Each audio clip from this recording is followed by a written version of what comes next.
What's going on, y'all? This is your boy GD. Welcome back. Welcome back to another one. I'm playing a game. I got Temtem. I got the full game.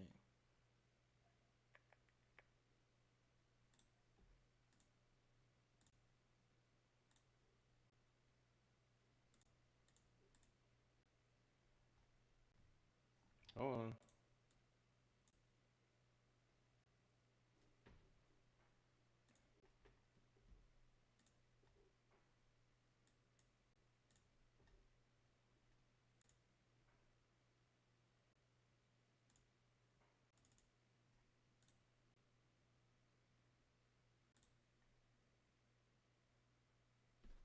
Huh?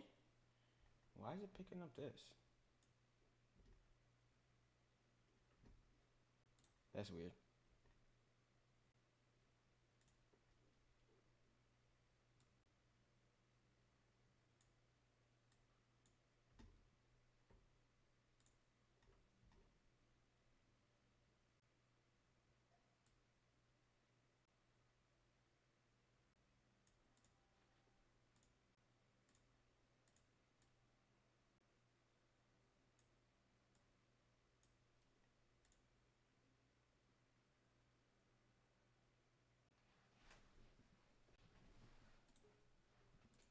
Why?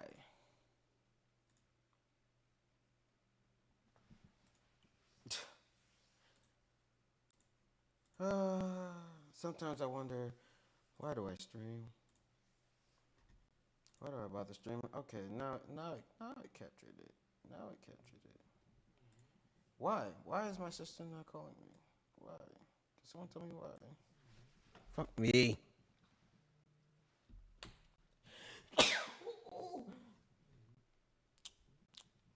Excuse me. Hello.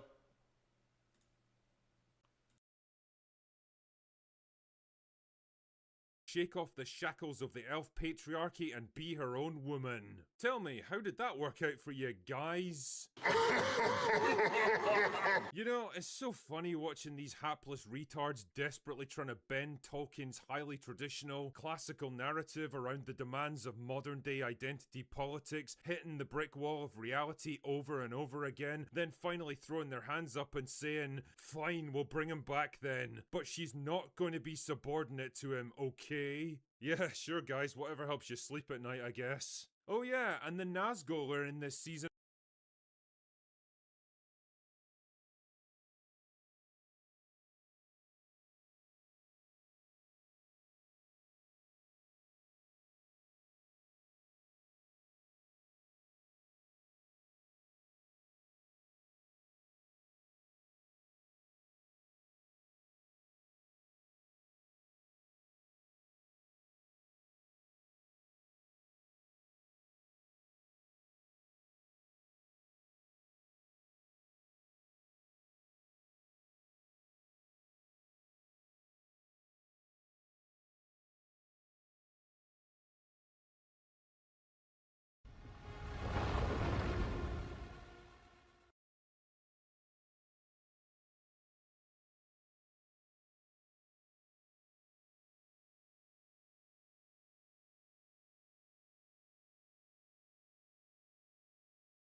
as well, which is pretty interesting because they're not actually meant to show up in this form until about 500 years later. But that's okay because who even pretends to give a fuck about the lore at this point? Just get some recognizable stuff from the movies in there as quick as you can, any way you can. Anything to get people interested in this absolute shit show. If I had to describe what the Rings of Power really is to Tolkien's work, I'd say it's like if someone tried to make a TV show about the complete history of World War II, but the whole thing gets condensed into about 3 weeks. Hitler and Churchill had a brief but passionate love affair before going to war with each other and personally leading their armies on the front lines. The Japanese dropped an atom bomb on Pearl Harbor in San Francisco Bay. The US Army was about 50% female, and a Puerto Rican Stalin would use his smartphone to order an air assault on Berlin with Apache attack helicopters. It is fucking baffling. It's a complete bastardization of the source material on such a scale that I genuinely can't tell if it's malicious subversion or just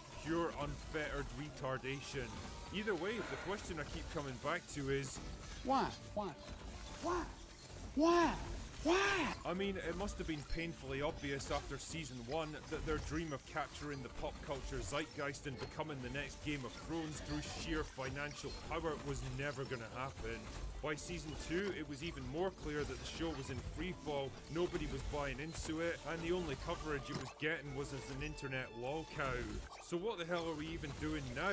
We've got another massively expensive season of a failed show that would have been cancelled years ago if it was made by literally any other network. A weird little holdover from the early 2020s when it really did seem like girl boss driven, HR diversity approved reimaginings of classic properties for the modern audience with a future of entertainment. How did that work out for yous all? Amazon themselves seem to have lost faith in the show if their publicity and release schedule is anything to go by. The first 4 seasons are dropping all at once on the same day, like a gigantic post-Taco Bell turd plopping into the toilet bowl with such force that you end up with a sudden chilling cold of splashback in your nether regions. I guess to bump up the number of minutes watched for that first week. Looking at the release date, it's actually going to be a nightmare for the open bar gang because we're going to have to get through 4 entire episodes of this shite in 2 days. Why didn't you consider me when you did this, Amazon? The showrunners themselves keep emphasizing that people can just jump right in with season 3 and don't need to have watched the previous seasons to understand it, which is good and all because hardly anyone did bother to watch them, but it also kind of reeks of desperation at this point. Please, just watch our show. We know it sucked until now, but we're doing better, okay? Well, it's not okay. With something as big and important as Lord of the Rings, you only get one chance to make a first impression, and Rings of Power already blew their ring big time. I guess they'll keep soldiering on grimly towards that 5-season arc like they promised, because Amazon can afford to blow all the money they want on stuff like this, but I don't imagine they'll win many people over with it. In the end, Tolkien himself said it best. Evil cannot create anything new. They can only corrupt and ruin what good forces have invented or made. Keep that in mind, Amazon. Anyway, that's all I've got for today. Go away now.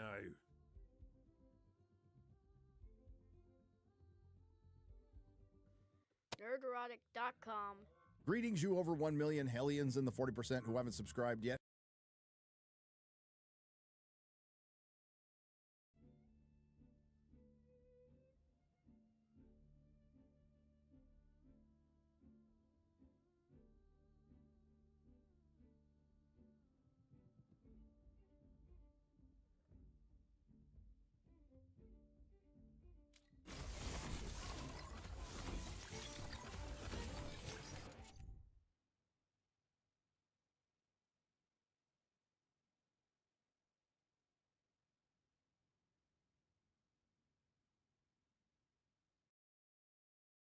We're going to start this compilation with a couple of questions. Can something fall that has never risen?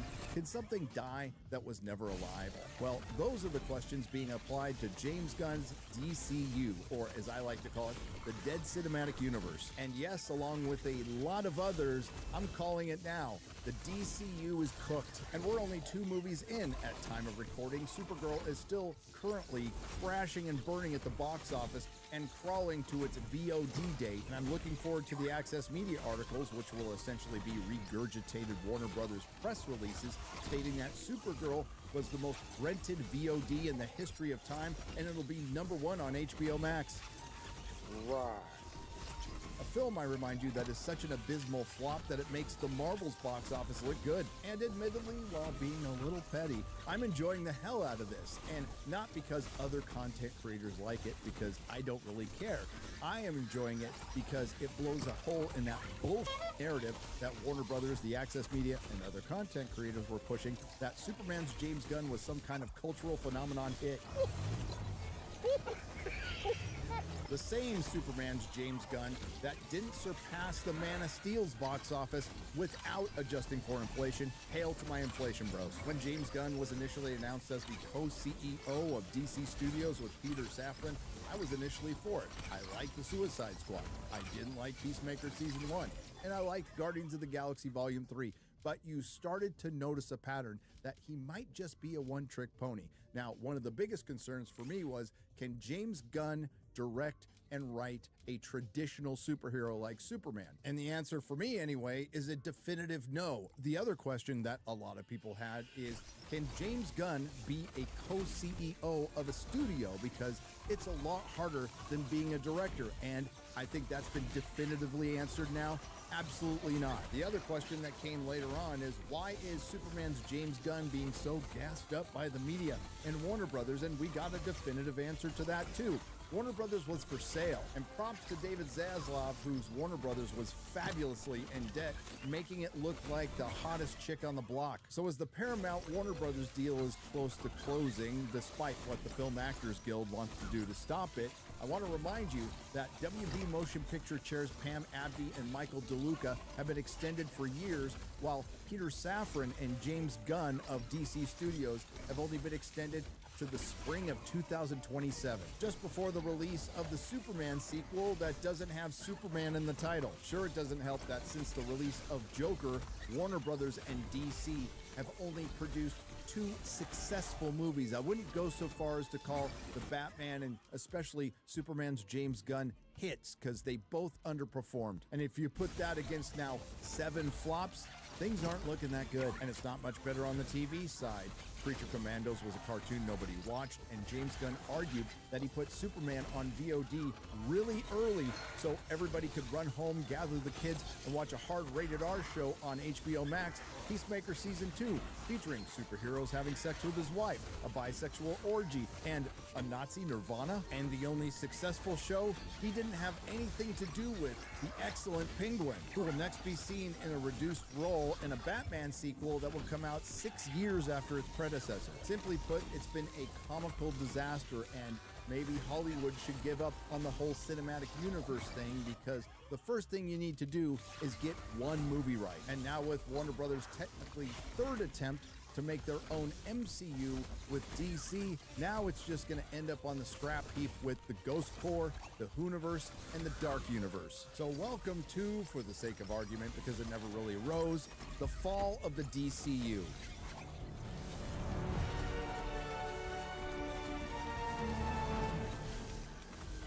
After canceling Batwoman 3 seasons too late and firing all the management who fueled the DCEU failures, after canceling Batgirl, a film that was almost complete that had test scores higher than Black Adam and Aquaman 2, and selling the CW after admitting it never turned a profit, after backing the one-man crime machine that is Ezra Miller, who is a burglar, an abuser, an alleged groomer, and possibly kidnapper, and to top it all off, just a month after they totally didn't fire Henry Cavill. We fixed the glitch.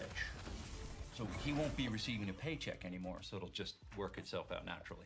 As promised, James Gunn has announced his DCU slate, the early part anyway, and quite frankly, I found it underwhelming. There is some good, there is some bad, and there is some ugly, and we will go over it all. But before I even get started, this disclaimer one more time. Hollywood does not deserve the benefit of the doubt. Warner Brothers most definitely does not deserve the benefit of the doubt, and James Gunn doesn't deserve the benefit of the doubt. And as the very real concerns of superhero fatigue set in, mostly thanks to Marvel, who James Gunn takes a couple of shots at, the very legitimate question needs to be asked. Is this too little too late? Maybe a better question, is this too much too soon? Now we have a video with the announcements and a lengthy article where he expands on things like Henry Cavill takes some shots at his own company and again takes some passive-aggressive shots at Marvel. So let's get to it. DC slate unveiled, new Batman, Supergirl movies, a Green Lantern TV show, and more from James Gunn, Peter Safran. And one glaring omission in this headline, the most important character in this entire scenario, Superman. Not to worry though, James Gunn does address that, and that is one of the positive things surrounded by quite a few red flags. The DC studio bosses shared 10 projects, talked the exit of Henry Cavill, and addressed the potential future of Ezra Miller as the Flash, multiple Ezra Millers as multiple Flashes. They introduce a slate of big heroes and lesser-known characters. The stakes are massive for us and for Warner Brothers Discovery, says Safran. And quite frankly, I think you're already making it more complicated than it needs to be because you're starting out confusing people, especially when the first thing you really did was fire Henry Cavill. Now they say they didn't, so we'll just use this clip one more time. We fixed the glitch. Now, after ambitiously promising fans that they would have something to show them by February 1st, Gunn and Safran have unveiled the first part of their slate. It's a combination of big, well-known heroes along with lesser-known characters who may just become big or not, like the once obscure heroes of Gunn's Guardians of the Galaxy, which is a completely different scenario, but we'll get into that later. The duo shared their plans Monday with reporters in a petite and tidy screening room on the Warner Brothers lot in Burbank. So as many of you know, DC has been disconnected in film and television for a long time. That is an understatement. Just how many peripheral Batman shows have there been? Just off the top of my head, Gotham, Pennyworth, Batwoman, Gotham Knights. And it's one of, our jobs, mine and Peter's, is to come in and make sure the DCU is connected in film, television, gaming, and animation. That the characters are consistent, played by the same actors, and it works within one story.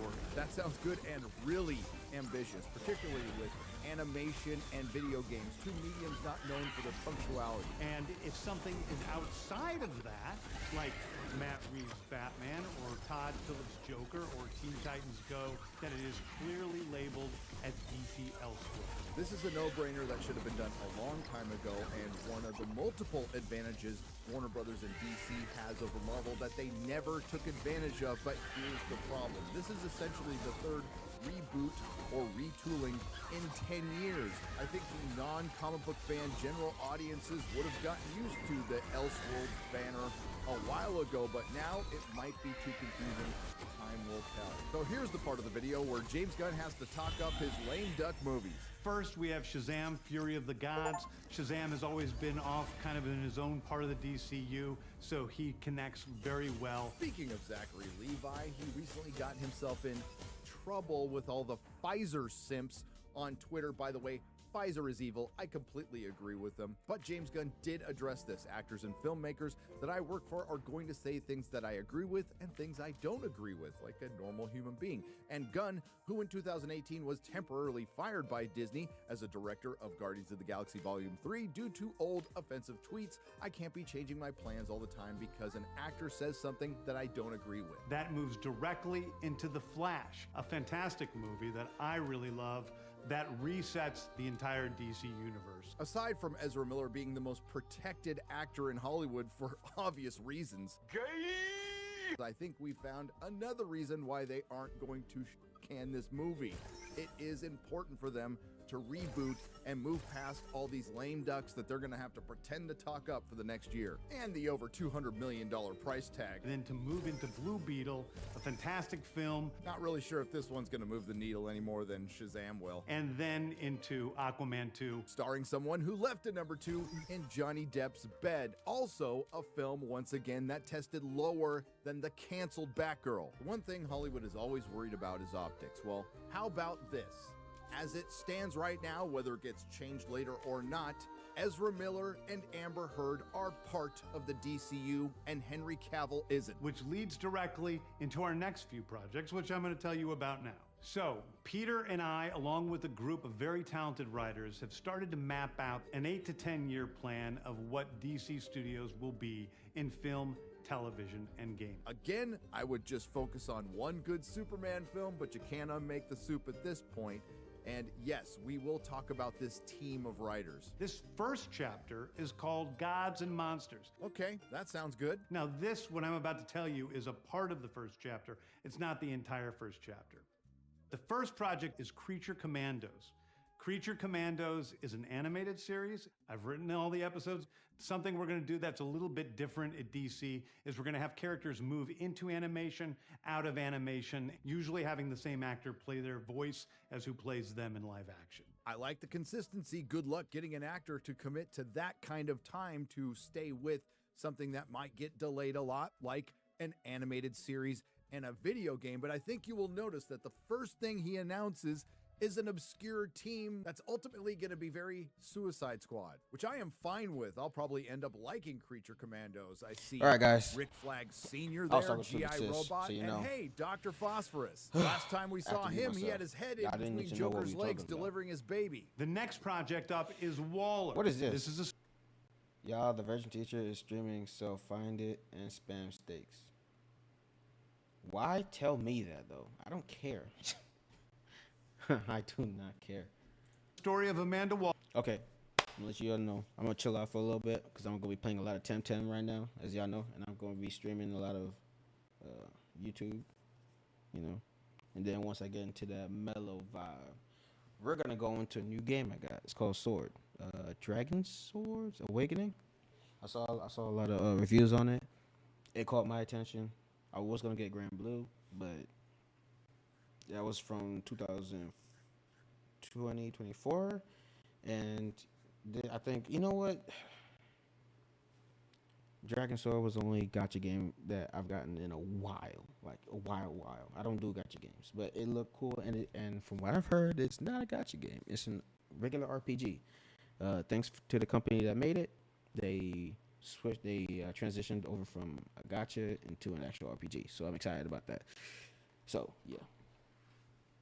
Waller, played by Viola Davis. I'm sensing a theme here. Viola Davis is going to team up with members of Team Peacemaker. So let me get this straight. The second thing you announce in your big DCU Chapter 1 slate, Gods and Monsters, is Waller, starring Viola Davis, another show directly connected to the Suicide Squad, starring your wife. Listen, I get it. Happy wife, happy life. But at least wait until after you announce Superman. You know, the movie you totally didn't fire Chill, Henry guy. Cavill for. But wait, it actually What up, gets dude? worse. Despite the horrible name, I still probably would have been okay with this show because I like I appreciate as the Amanda compliment, man. Waller, Thank you. except- If you're still here. This is a story that's been created by Thank you for the Christopher love. Henry, who did Watchmen.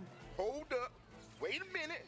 Something ain't right. Along with the showrunner of Doom Patrol, which did have a couple of good seasons, they decide to hire Crystal Henry, who wrote Watchmen, one of the worst shows I've ever seen. Race-baiting garbage. A show so popular, it was given a second season and then canceled. Okay, next up is a big one, the true beginning of the DCU.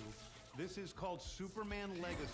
This is being written by me. Superman Legacy, that's a strange name. Let's go to the definition of legacy. The long-lasting impact of particular events, actions, etc. that took place in the past or of a person's life in past tense. That's mildly concerning considering what James Gunn says later. Again, we'll get to that, but as it stands right now, this sounds great. This is what you should be starting with.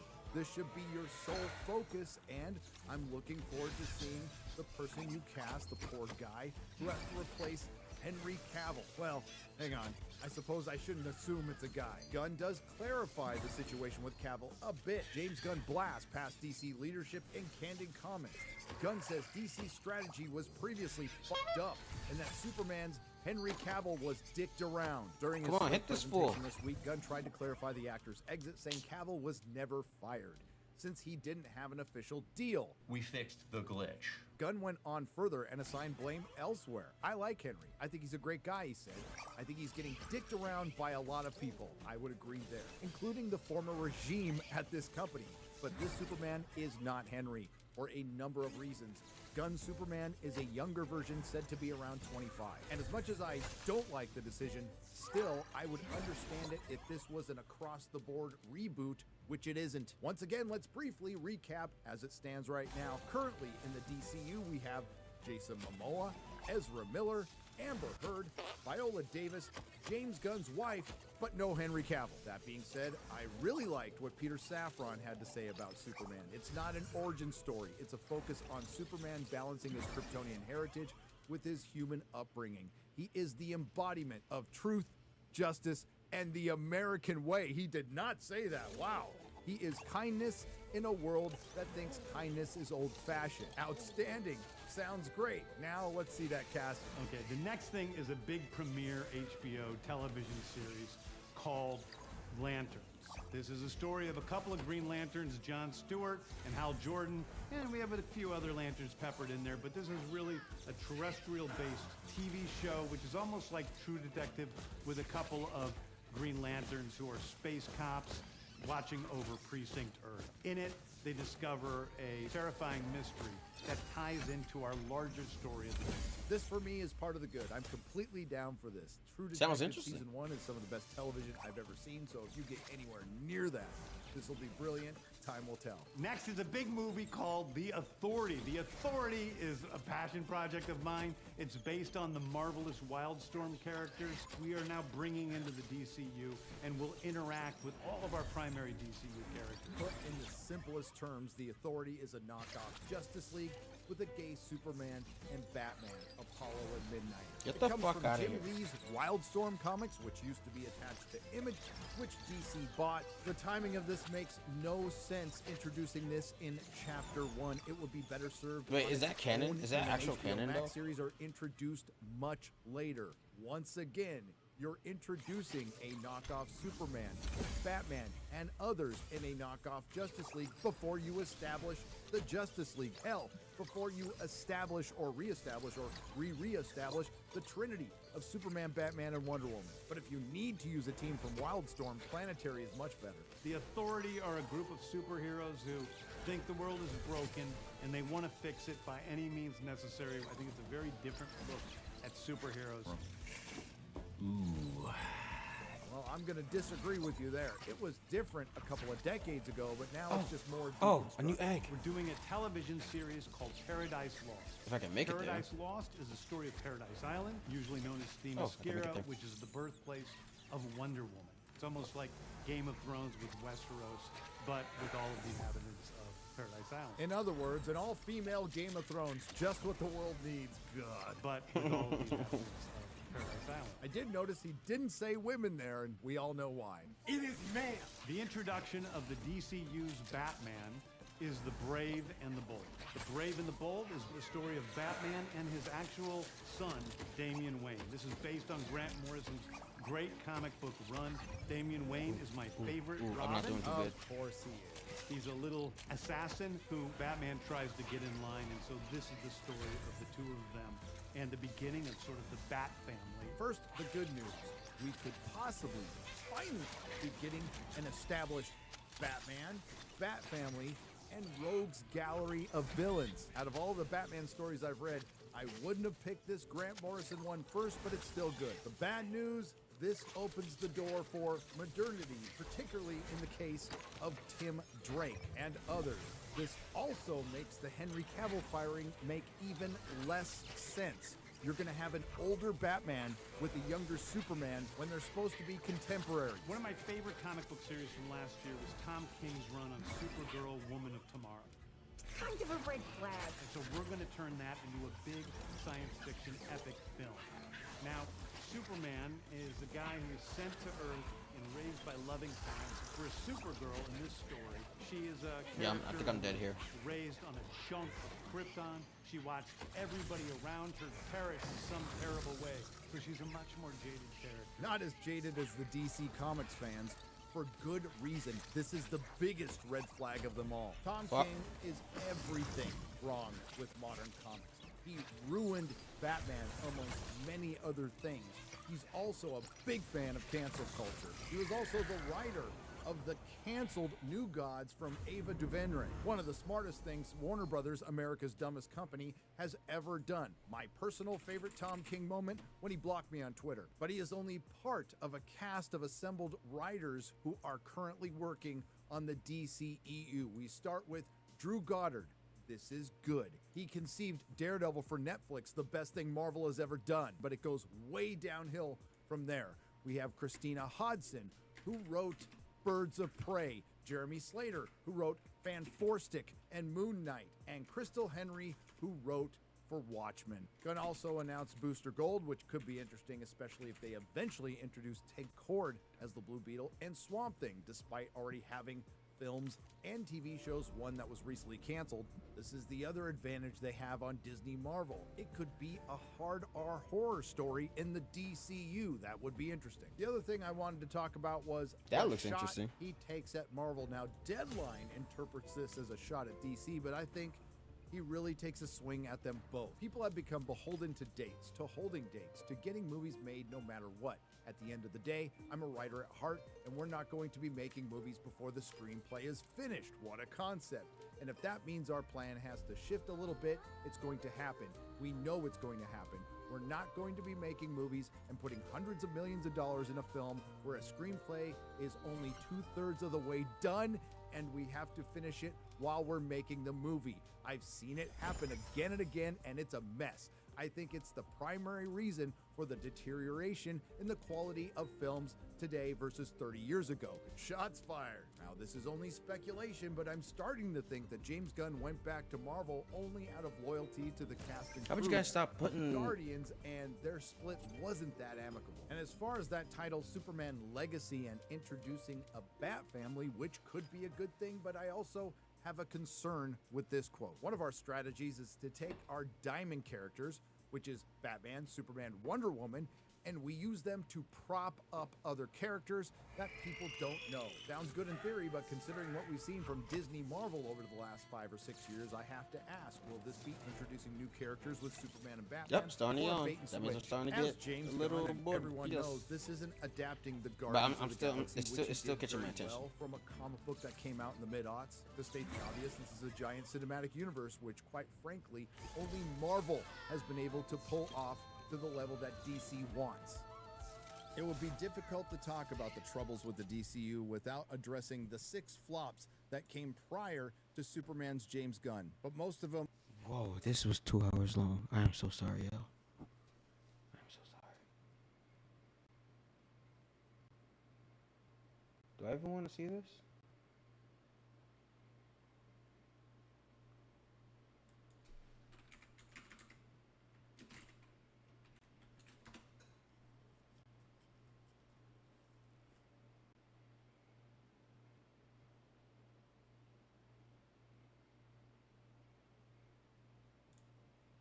I'm not liking it already. Alright, let's see it. With all due respect, we've been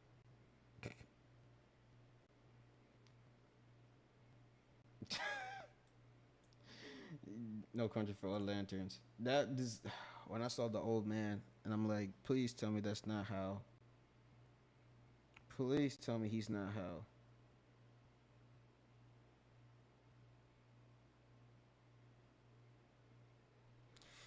All right, let's see it. been training for what, 2 months? And I haven't even worn the ring yet. Don't get hung up on the jewelry, Junior. You're just a fucking substitute teacher. You're not ready to get up in front of the class till the ring says you are. All right.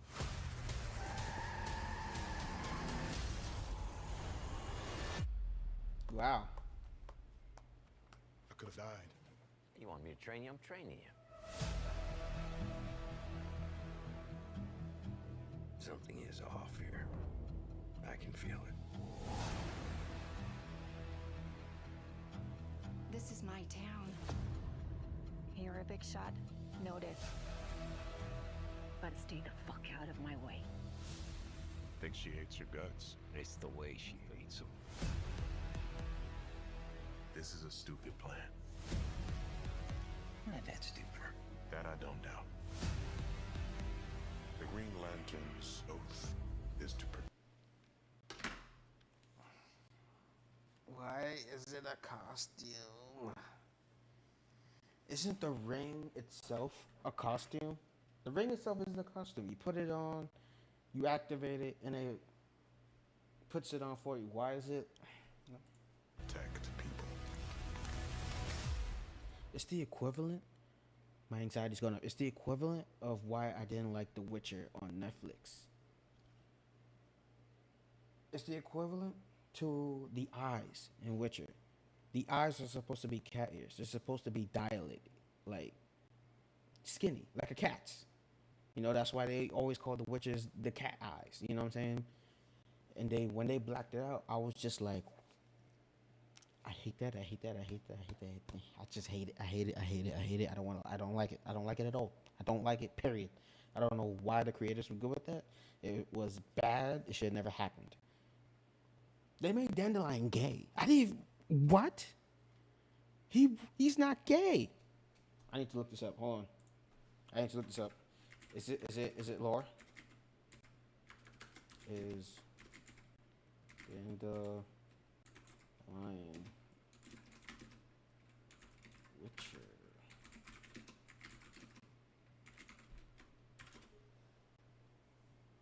No, Dandelion is not gay.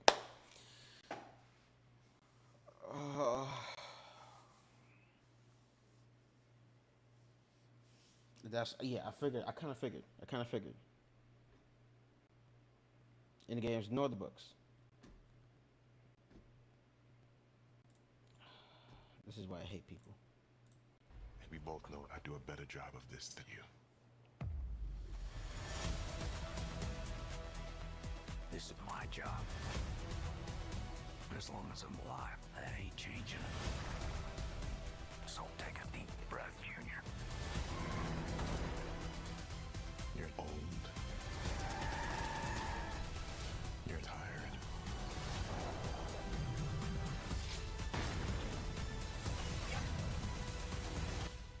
And your time is up.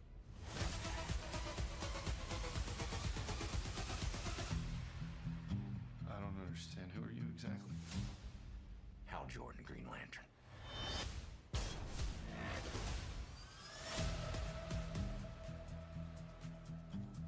Have you ever talked with the other lanterns? I'm the only human. They're aliens. One of them's a fucking squirrel.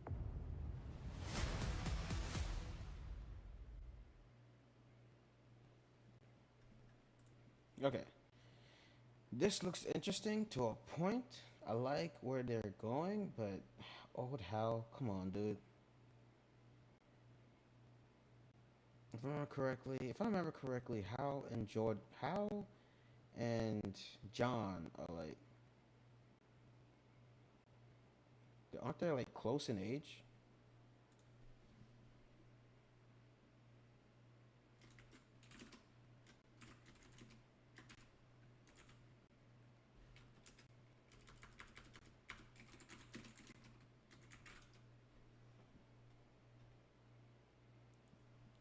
I know these things.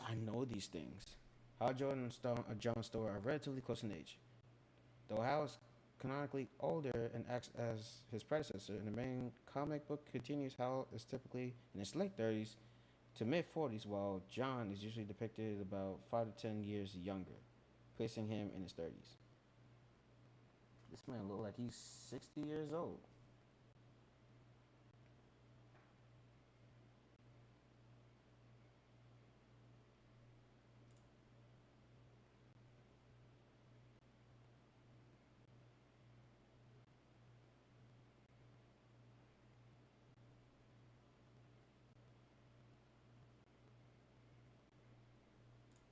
Is there other trailers to this shit?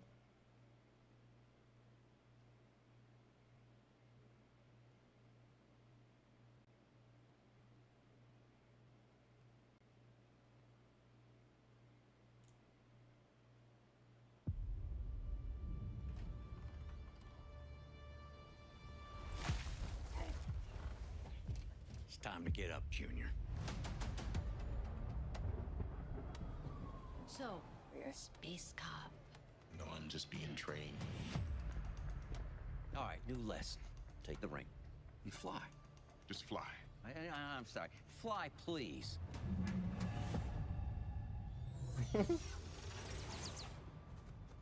What's that? You're the backup quarterback. For now.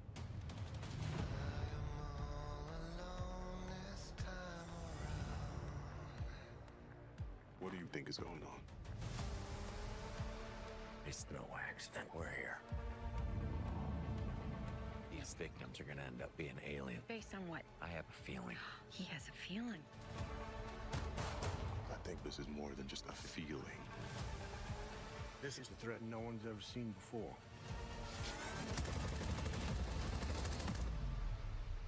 What do you know about manhunters?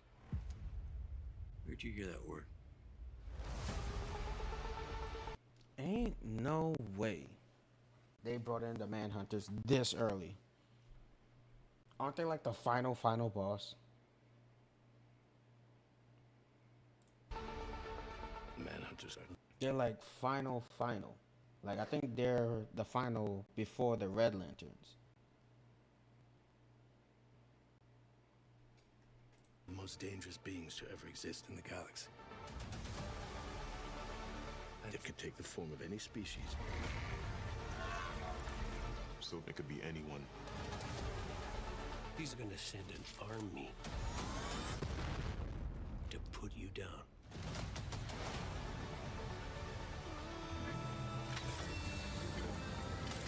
Do you resent Hal Jordan?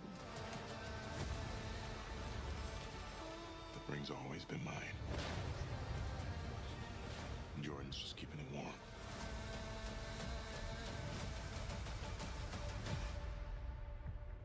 Sinestro.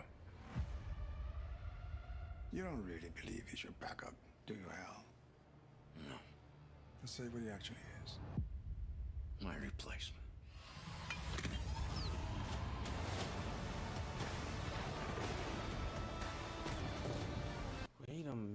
Wait a minute.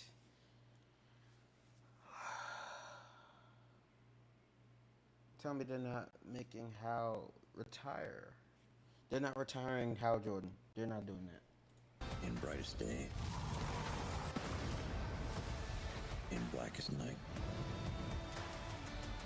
No evil shall escape my sight. Let those who worship evil's might beware my power. Green Lantern's light.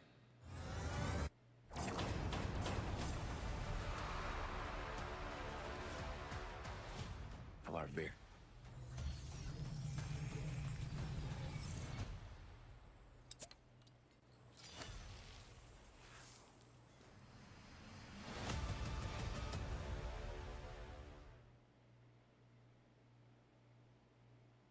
I like it, but I dislike it at the same damn time. I don't know which way I'm going with this, to be honest.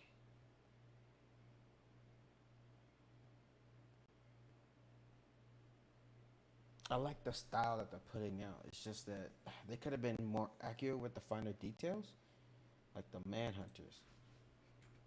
I'm not really familiar with the Manhunters, but can they shapeshift? I don't think they can. Can Manhunters shapeshift?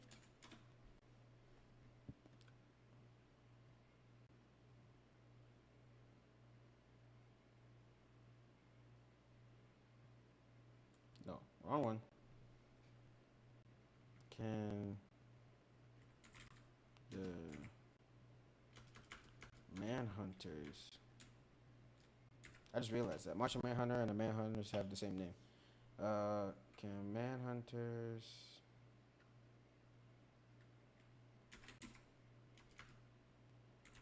from the Green Lantern series shapeshift?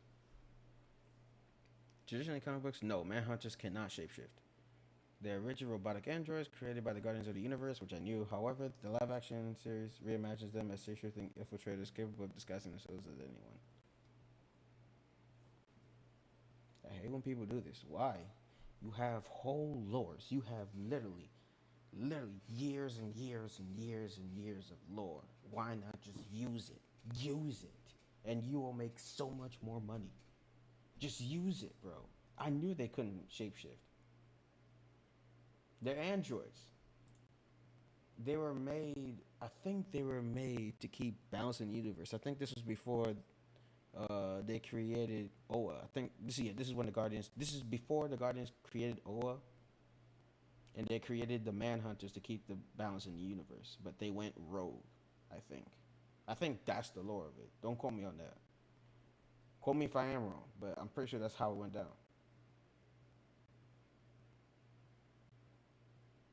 Then as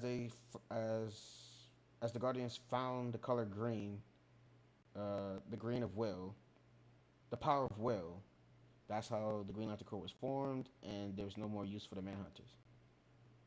And I think the Manhunters became violent. I think that was another reason. Like, they couldn't distinguish evil from good.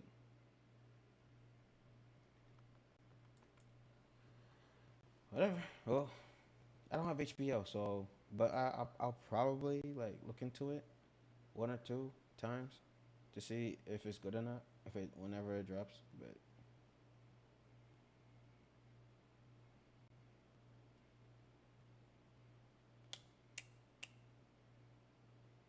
This doesn't look good. This don't look good. No.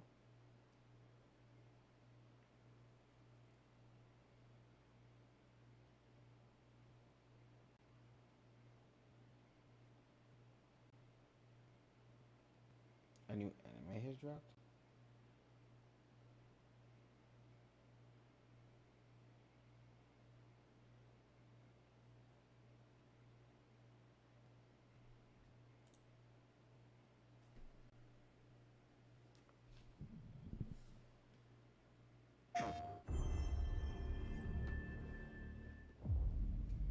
Logan, it's me. Wait.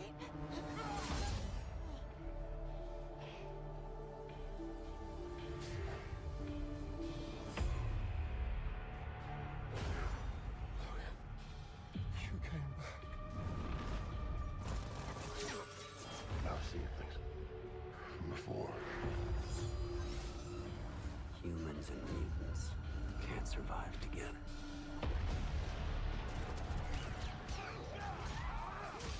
I've tried to keep them safe for so long. Fucking sprats. Inside, now! I thought you were back. We were back. We're gonna build a future for mutants. That is why you belong here. Something tells me that was Magneto. Maybe. Tear the beast. The hunt is ready. Most people I see clearly. But you.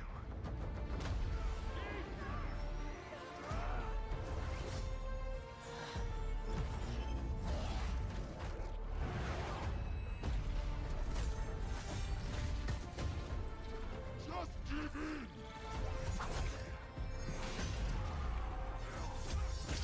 Remember who you are.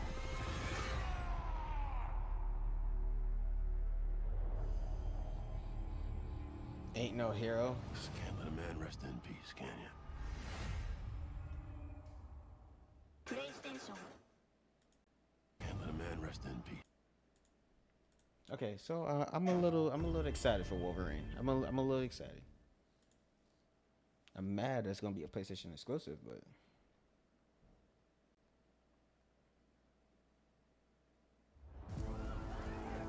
I've lived long enough.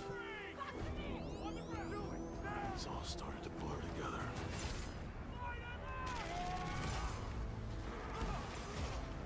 Every fight. Every death.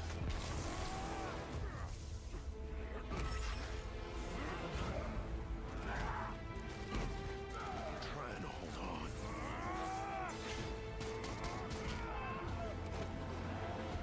I can feel it slipping away.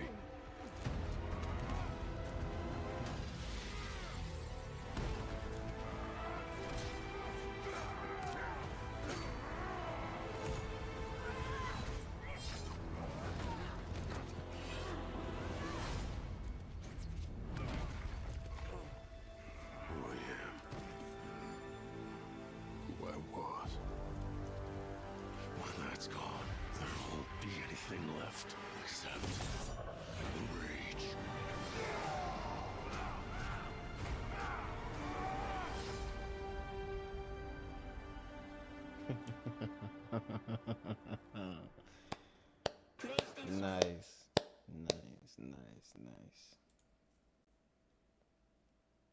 All right. Okay. A lot of people want me to watch this. It looks good. It looks good.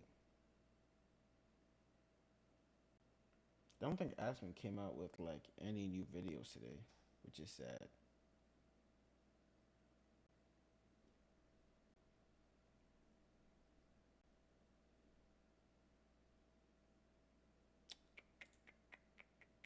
That is the queue, and then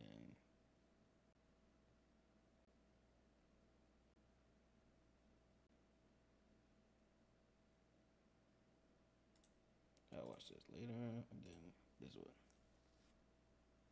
I don't know if he's going to get deplatformed, but like there's going to be something problematic that will happen to him, like institutionally. Yes. I think that this will happen. And I think it already kind of is, because he's not getting the collaborations he wants. He's not getting the invites he would once get. He's very upset about that. It's already starting to backfire him, but it's just going to keep on getting worse. And not because of the terror things or anything he said, the violence he's endorsed. I think it's just the dog shocking incident. I think this will affect his career in a big way. If he continues going down the path that he's going right now, like you have, like, for example, like he recently framed a newspaper article of like the day after 9/11. You don't need to, like, what are you doing, right? Like, how is this helping your cause? How are you going to say that, like, I just want free healthcare and then frame a newspaper article about 9/11? You see what I'm saying? Because, like he said before, the underlying principle behind everything is just Islamic terror.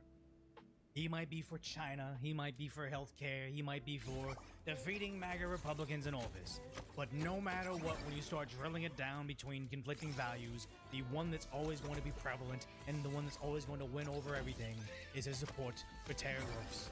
And sad to say, that's why it's over there. It's very, very illustrative of what you have behind you, because we're not like corporate drones. We design our sets how we want. These are things that just make me happy. It's dumb. The Dodgers and Pokemon or whatever. Nothing in me says, hey, let's talk about a terror attack. It tells you a lot about him. So that's the kind of stuff that, like, I think that he is flying increasingly closer to the sun, and eventually he is going to go over the line with this, and it's going to be, I think, very problematic. I said this before. He's got the Johnny Somali trajectory. Keep on poking the bull. Keep on getting more and more extreme, because once you've made a career off of, going viral off of said thing, you can't do said thing again. You can't do a milder version of said thing. If you want to make waves and become relevant again, it has to keep on getting progressively worse and progressively more eye-catching and disruptive in the social media feeds. That's why it has to be the 9/11 poster. Do I need to he get has key to field? be I think this one provocative, and it's going to backfire in the near future. And I think he's getting really close to it already. Nothing will happen to him. Nothing happened to Alex Jones until he got deplatformed on every single place in one day overnight. Nothing happened until everything happened instantaneously. Yeah, the nothing happened crowd always upsets me, because they say nothing happened, nothing happened. It's like, yeah, well, just because you guys aren't like affected by when stuff happens, like what is it, the war in Ukraine, the government confirming UFOs, like stuff happens all the time. It's just you guys get a little bit lost in how quick the news media cycle refreshes. Like, he got deplatformed on and he got sued. Yeah, exactly. Yes. And he's flying really, really close to the sun. He is, and I think that he is one. The text right there says, "Where's a Mao outfit? Drops a Maoist dog whistle. Always seek truth from facts." And says, "Guys, it's just a Chinese suit." Exactly. It's gotta be that subtext of being provocative. I can't gain attention just giving my garbage takes and sitting there eating my Uber Eats, watching YouTube all day. I gotta do something extreme. Always gotta do something more and more extreme to try to cover up the fact that he probably shocked his dog on live stream. Never mind all that. Just the idea that he's doing it on purpose. It's a part of his strategy, and maybe I can't hate on it because he has more of an audience, more donations, and much more wealth than I do. Maybe I need to start doing something weird. I don't want to, because it's gonna ruin your life. Mishap away from getting deplatformed. Yes. Like, and let me just add everything together, right? You have a person who has gone on record and said that it is a lesser of two evils that white women get. Yes. You've said that Said that. America deserved 9/11. Said that. And in a vacuum, and if that's the only thing that you had said, and you You were say just what? Yeah, no, he said that in the context of, I think it was his speech about college campuses and how, you know, bad things happen, and the whole like bro tips Hassan, frat boy Hassan, kind of seemed like he was in that universe. I can't be for certain. Maybe he was playing a role. I don't know. Don't care about the guy back then. But he said it would be okay if it was just the rich elites doing it to the rich, white, wealthy Christian elites, something to the effect of that, doing it to themselves. It's not even that far of a stretch to say he said exactly what Asmongold did, but it's just another instance in a long list of him being a terrible person. well, Democrat, you could easily say that and play that off and say that like American imperialism caused destabilization of the Middle East and it caused a backlash event, right? I think that people can understand that. But the problem is that you didn't just say that. Then you were also talking about like Taliban members putting their in Dan Crenshaw's eye or something like that. He did say that. Now you're framing And it's always crazy how like oddly sexual a lot of his arguments get, especially against people he doesn't like. Oh, you want to sleep with me? Oh, grandmas like watching me, so they get really active in their retirement homes. Like, it's this very, very self-snitching thing where everything always loops back to something. I think that you guys have been watching me long enough that you know things get to sports analogies pretty quickly with me because that's just I'm a filthy casual, a sports ball enjoyer. I'm a very like normie guy. It's because that's just it's like running in the background of my RAM all the time. Sports analogy, whatever, simpleton. For him to always get to somebody angered me, let me make this related to S activity, makes me kind of feel like there's something kind of murky going on in the background. A newspaper article of the day after 9/11. You're wearing a Mao's. Huh? Yeah, he got banned for that. He got suspended for that one, and that was not a good one, right? Oh yeah, saying to kill Rick Scott. Yes. Tweeting out the picture of the gun used to kill Shinzo Yes. Abe, and I don't think he understands this. It's crazy that Asman has all this Hassan, in. I am dying. This is the issue, right? Is that he's this is a new one. This just happened today, right? He's been insulated from a lot of consequences for doing a lot of these things, right? Yeah, but all the preferential Twitch streamers get that treatment. Honestly, I think about it like, hey, here we go. I immediately went to sports analogy. Jason Tatum gets to have his mom and his kid walking on the court at all times. Like, there's every single one of those starting five Celtics players had a family, had a wife, had kids. None of them got those privileges. Nobody's bitter about it. Just your marquee superstar gets special treatment. That's the world works. I know Hassan can get away with a lot more than I can. Even on YouTube, like my preferential platform, I can't even watch body cam video footage because this channel isn't as legacy as the Decoy Voice channel. That's the way things work, but I think it's going to be his ultimate downfall because the first time that he faces consequences for his actions on live stream is going to be by, what I believe, the federal authorities, not Twitch's TOS team. Like an average person, like if you tweet out the schematic of a gun used to assassinate a politician at a politician that you disagree with, it's very obvious that you're baiting people into assassinating that politician. That's very clearly. Again, it's always the subtext, the illusion of this thing. He's a shock jock, trying to get more and more extreme every single time. And he made the Alex Jones analogy. Alex Jones is just a shock jock, saying the thing, going on with crazy conspiracy theory until it finally made him civilly liable in a lawsuit. What you're trying to do. And so then you have, now there's also the Cuba thing, and you're getting investigated theoretically by the government. Yes. This is like, this is really gaining a lot of momentum here, right? And now you're dressing up as Mao Zedong, you're quoting him, etc. Really into it. This can't keep going on. Like you can't keep doing this. Like eventually, like I can guarantee you that advertisers are complaining about this.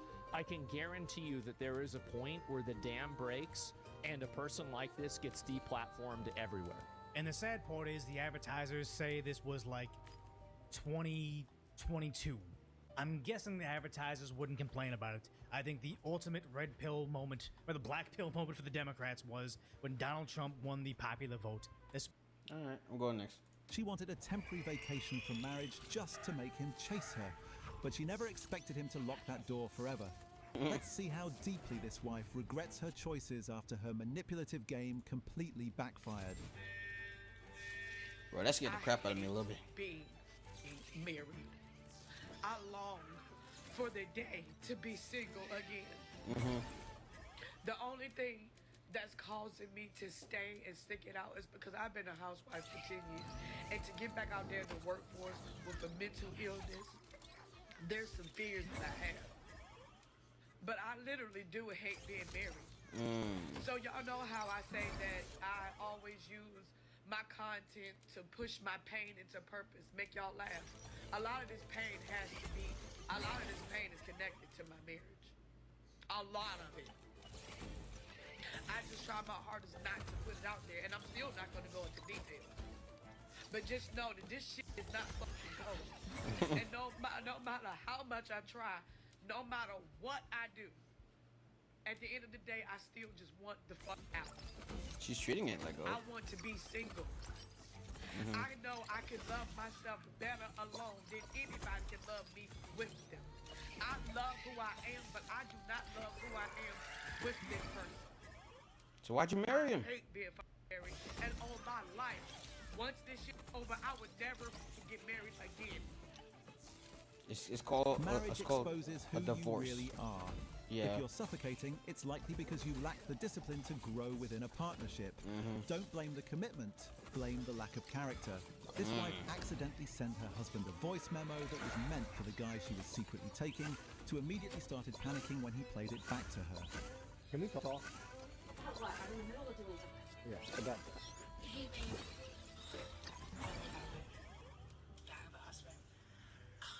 Whoa. What's that? What's that? I don't want to listen to that. Turn it off. Don't want to listen to it. You sent it to me. No, I didn't. I did not send that to you. Just stop it. Stop. Turn it off. Nah, keep it playing. Keep it playing. Send that to the wrong person? I can't believe you're so gullible. Gullible? Yes, obviously. It's TikTok trend, dude. Like, you haven't seen this trend? Yeah. If you, like, send a message to your husband or whatever, and, like, it's, like, supposed to be, though, for, like, somebody else. Don't think he's that gullible. So that way, like, So, caught red-handed and hiding behind a fake social media trend. It's not just a lie, it's an amateur performance. Some people don't just lose their partners, they lose all sense of dignity while trying to cover their tracks. No trend can cover up a lack of character. Hit subscribe for more reality checks. You don't want to be with me? Say it again. Let me hear you say it again. Say it again. What she got in her hand?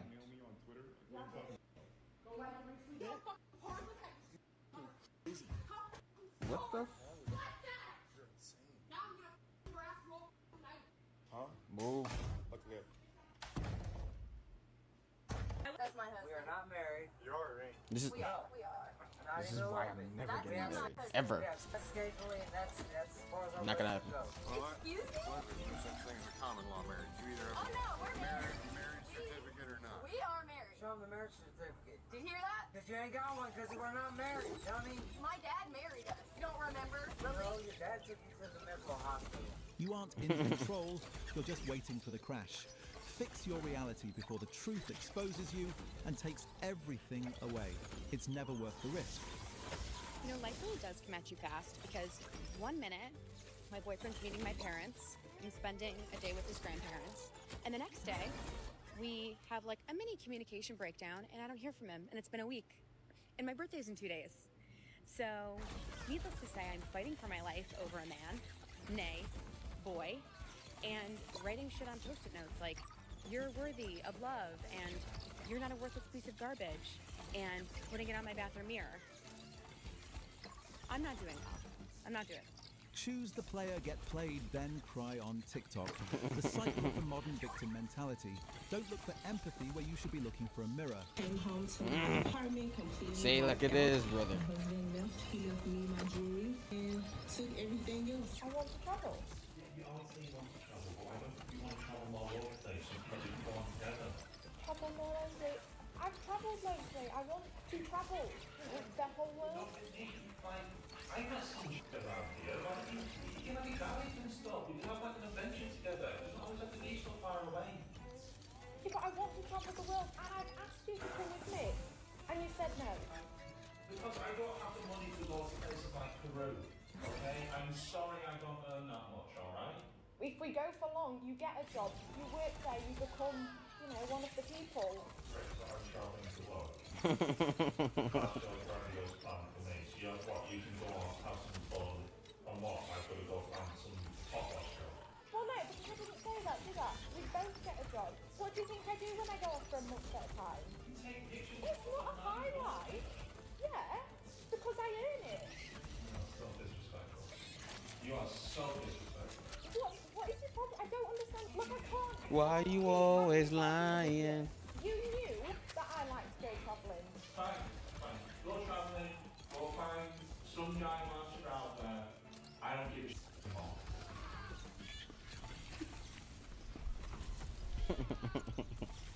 Expecting a man to do manual labor just to fund your vacation? That's not a partner, that's a liability. True value is built together, not at the expense of his dignity. If you have to break your back to satisfy her selfishness, you're not a husband, you're a victim. Protect your peace and your wallet. Get the fuck out of here. Boundaries exist for a reason. If you cross the line in a man's home, don't expect him to keep the door open. Your attitude determines your altitude. And right now, you're on the street. I already know why his non-payment of child support is. Why he's had a job the whole time working for Larson's Construction, making $26 an hour underneath the table for months now. Ma'am, this is your time to ask him questions. Okay, Derek, seeing you had money Why to buy am I alcohol, getting why hit? were you not Why? paying child support? Because you had contacted FOC before I had a chance to be placed on payroll, so I was terminated. That's not my fault. You know you're supposed to pay child support. Pay your be a man. Financial issues between parents are never simple. Wow, and so there's this usually a lot bitch got more him to the fired? Whoa. He definitely ain't paying it now.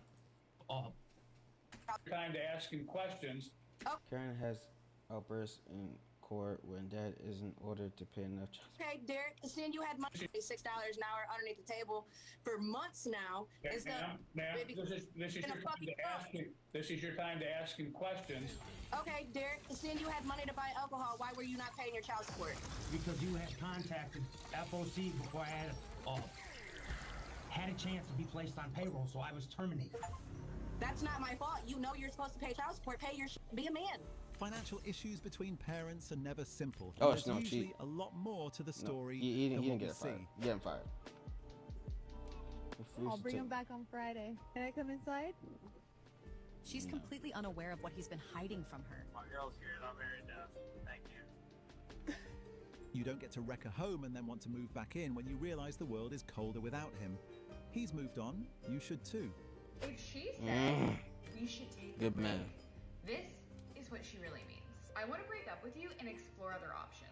If I can't find anything better, I'll be back. If she says she wants a break, I want you to say this. I respect your decision, but understand I won't be here waiting if you decide to come back. Well, a pause is just a polite way of putting you on the bench while she scans the transfer market. A man of value is never a backup option. If she wants a break, give her a permanent one. Keep your dignity intact and walk away. I wanted to see if maybe we could close the door on the whole divorce attorney type stuff. You know, I'm getting real sick and tired of you calling and coming over 24/7. Okay, well that's rude. That's not how I was expecting you to answer the phone at all. You want me to be cordial? Nice. This isn't a cordial period of our life. I mean, hope you yeah, know I was hoping we could have a cordial conversation. Are you willing to listen or Nope. no? Don't do it. Fine. God forbid. I mean, I should let all this go through the attorney, but Oh what my do you want? god. Well, I'm hoping that we can lose the attorney. I was calling to let you know that I'm in line to pick up Micah from school. And I will drop him off after. But before you got in the car, I wanted to see if maybe we could maybe close the door on the whole divorce attorney, like, type stuff. Nope. No. Why would you do that? Well, if you want me to be honest, Brian cheated on me. So, like, we're not together anymore. And so, I mean, we built Karma's a biatch. a beautiful life together. And he's loving it. Bask in the glory, my boy. Bask in it. I know that the Tinder You was cheat on me. Can you just listen, Avery? I know No, don't that listen to Tinder her. was a You don't have to mistake listen to on her. my part, Don't listen to her. But I was wondering if you'd be open to like reconciling our marriage and like healing it, and maybe we can go to therapy together. You only come back when the upgrade fails. This isn't love, it's a backup plan. A man of value doesn't accept leftovers, especially when the person only returned because they ran out of options. Respect yourself enough to keep the door locked. This question is for the men. Why are you so dramatic? So dramatic when we ask to do a simple task around the house. This goes out to the husbands. Shut the fuck up. I asked my husband, can you sweep and mop? Please. I'll do the bathrooms. He said, no problem. I was like, speechless. He didn't fight me on it. 4 days later, this shows up. He improvised. Ugh. Love it.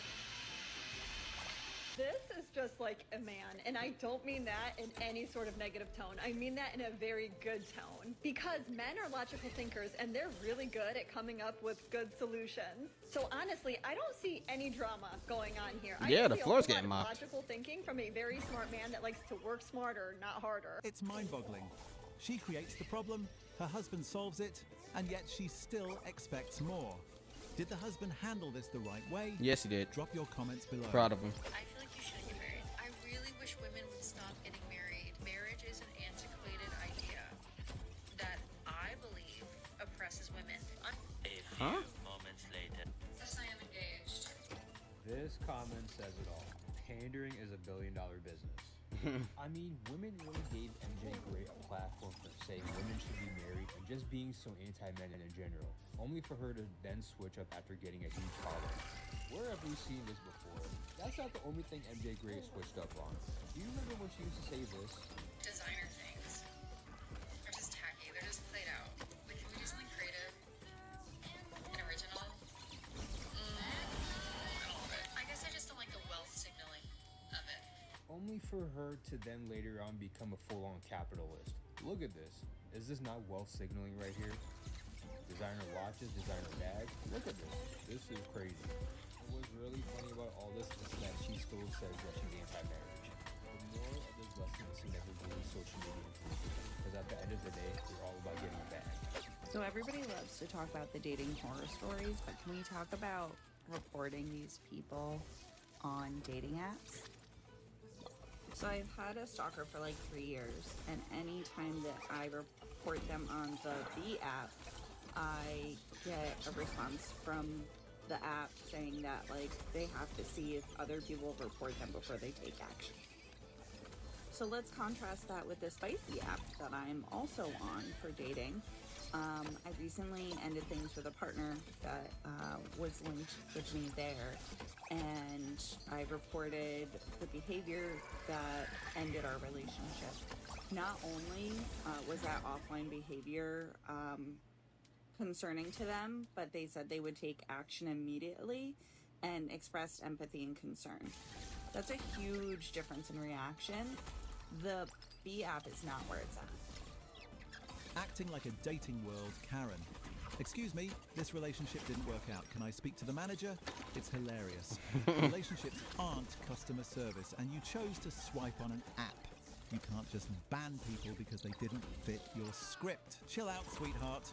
Having your man book you a trip and then leaving without him and bringing your friends with you has got to be one of the most diabolical things I've seen. Oh, hey, babe, I God. just booked the beach house to celebrate your birthday. Oh, my God, babe, I love you so much. My friends can come, right? Your friends?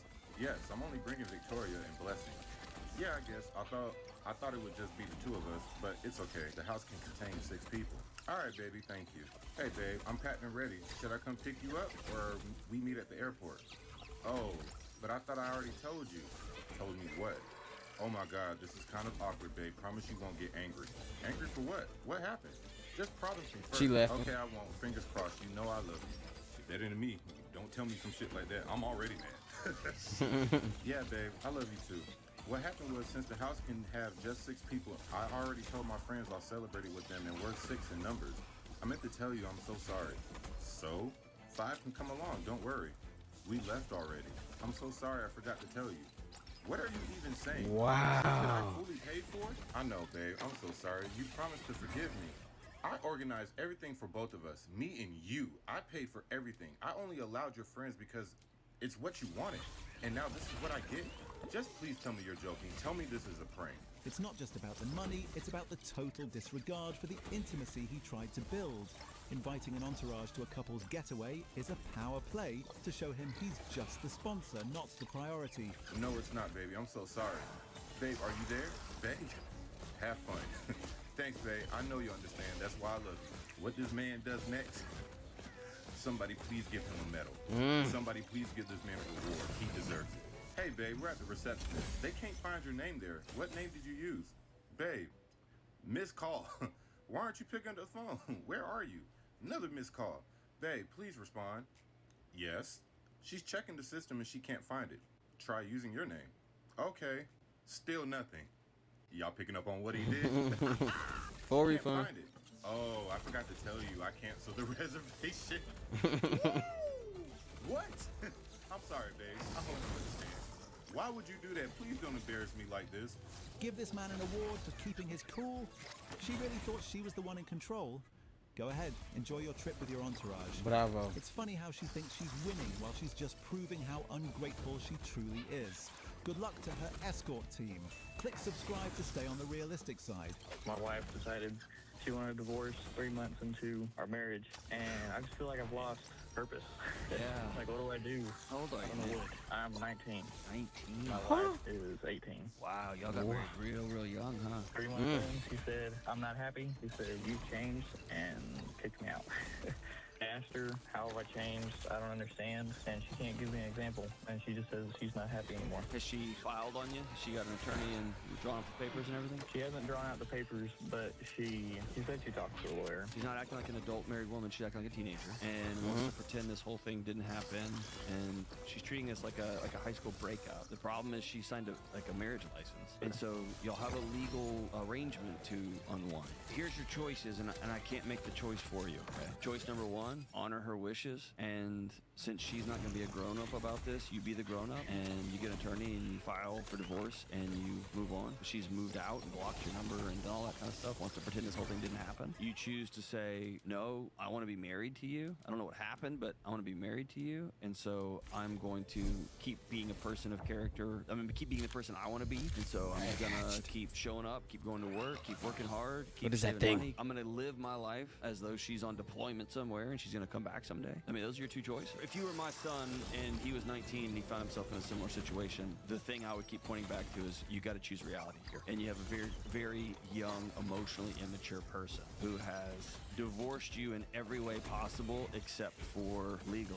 And I would probably chalk that up to you're so immature and young, you don't even know what that means. 21 at the time when I met him, and he was 35, so, you know, we did have an age gap, but, you know, I felt like I was mature enough to, you know, deal with him, so. And something tells me you probably had a little bit more growing up to do. I did, yeah.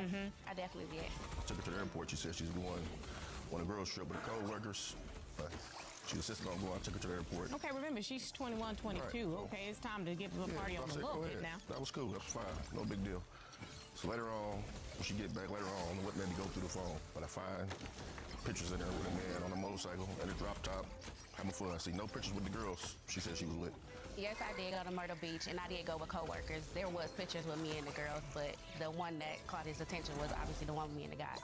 So I did take the trip, and, you know, I made a bad decision while I was down there, and I did have a sexual encounter with this guy. Ms. Bush, here's my question. Because I see a whole lot of men and women come through divorce court. And some people can be tricky. But why would you have an affair, a one-night stand out of town, and put the pictures in your phone? I mean, I was younger. Like I said, like I was young and dumb, so I wasn't really like, I don't know why I did that. But that was a poor decision, and, you know, I do regret doing that and, you know, being irresponsible and immature for doing that to him. So. Because, you know, you almost say to yourself, did you want to get caught? A girl trip that turned into a motorcycle ride with another man. The math doesn't add up, and neither does the loyalty. If you have to lie about who you're with, you're already betraying the relationship. Nothing stays hidden forever. To be honest, she, a few months ago, tried to come back. And? No. She just left, man. Once we got She left. She decided to just leave. Yes. So you got the house. When did you get the house? August the 23. Cool. When did she leave? January of 24. She paid for half of the mortgage for four months and then left. Okay, and what was the leaving? Did she just like run away? Was it a storm off? What happened? She brought it up like in December that she wasn't feeling us anymore. She wasn't feeling it. And this was 2 months after we bought the house. And the kid was like two. Yeah, 2. And she thought the grass may be greener on the other side, man. She just left. Probably is, but it could be. But I don't know. To be honest, she few months ago tried to come back. And? No. Why? No. Mother of your kid? This was like a year and a half later. Oh, yes. Mother of my kid. That is how time works. That was why I'd contemplated it for. So why'd you turn it down? Are you struggling to live on your own? I mean, $4,500 a month. I mean, again, for dating, not bad, but you went into a house with a dual income household situation. You walked away from your own child and left him to drown in debt alone. Coming back now isn't reconciliation. A mother who abandons her kid doesn't deserve a second chance as a wife. Some bridges shouldn't just be burned, they should be nuked. And typically the men who are able to elicit they should be that nuked. vibe, that chemistry, that click, the rainbow, the butterflies, whatever, the electricity, the To spark. be honest, I know that he was going through a rough time, right? I understand that. But Caleb does have a point. The bitch doesn't deserve to be your wife. She doesn't deserve to be your girl. But to be honest, you kind of are struggling, dude. You got a crib now. You got a kid. And she has to. Y'all have to work this out. Y'all don't got to take it too far, but y'all got to work it out. You know what I'm saying? For the sake of the kid, for the life that you brought into this world, you guys need to work it out. Both terms that are used, they're able to elicit it in a lot of other women too. That's why a lot of women fall for players, because I don't think a lot of women are feeling the click, the connection, the vibe with maybe a guy who's a bit more introverted, a guy who's maybe a bit more, maybe he's a little socially awkward. You're not feeling the fucking click with the socially awkward dude. You're getting the click with the guy who's super confident. That dude's probably a player. So is it any wonder why a lot of women are chasing after these really attractive player dudes who just have that level of experience of eliciting that feeling in women? Have you ever had the click, the connection vibe with a guy, only to, whether shortly thereafter or maybe a couple weeks, a couple months down the road, realize this person is a terrible person? Have you ever had that? Yeah. Having the click or connection is not the end-all be-all when it comes to finding a suitable partner. Excitement is constantly confused with quality.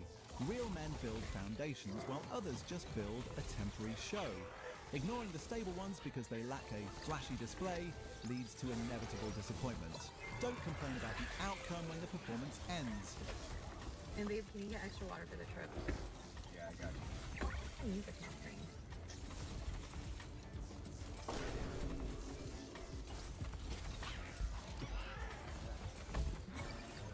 Water, we're gassed up, let's do this. You can just take me home. I'm not going on this trip. What happened now? You were just a waste of time. You're just like the rest of them. You're Nice. literally worthless. I told you I've been nice to you. I said that you're gonna be different. You got caught, that's why you're quiet. Because you got caught. Who is Morgan? Because you got a girl's name in your Bluetooth. So Morgan could be a guy's name too. was in this car. Go ahead, talk. I'm really curious how you're gonna explain this one. So, I'm assuming Morgan is the last person you drove with. Nice. The speed at which some people jump to conclusions is honestly more You want a impressive than massage? the car itself. talk about an awkward apology. That the 1950s housewife, like June Cleaver, a lot of people think is like traditional values. That was not tradition. That was an organized PR campaign to get women to stay in the kitchen. When men came back from World War II, women were forced to leave the workforce. Ad agencies and pop culture really glamorized the housewife. Like, domesticity is so cute, and women were continually sold more products and lifestyles that really emphasized their place. And then the post-war economy really boomed, and so did the suburbs. Middle-class families started to move into single-family homes, and men became the breadwinners. Then pop psychologists started to talk about, oh, women are the caretakers and the nurturers, and it's tied to our biology. I'm still struggling. So either she's going to be really good at taking care of the home and your children, or it is her personal failure. And then even educational institutions started to promote degrees in homemaking if women got higher degrees at all. And this is all to prepare women for marriage instead of the workforce. You can even see that publications like women's magazines went from writing about adventure stories to romance tales where women just find their knight in shining armor. So we're supposed to go back to traditional values. This was never a tradition in the first place.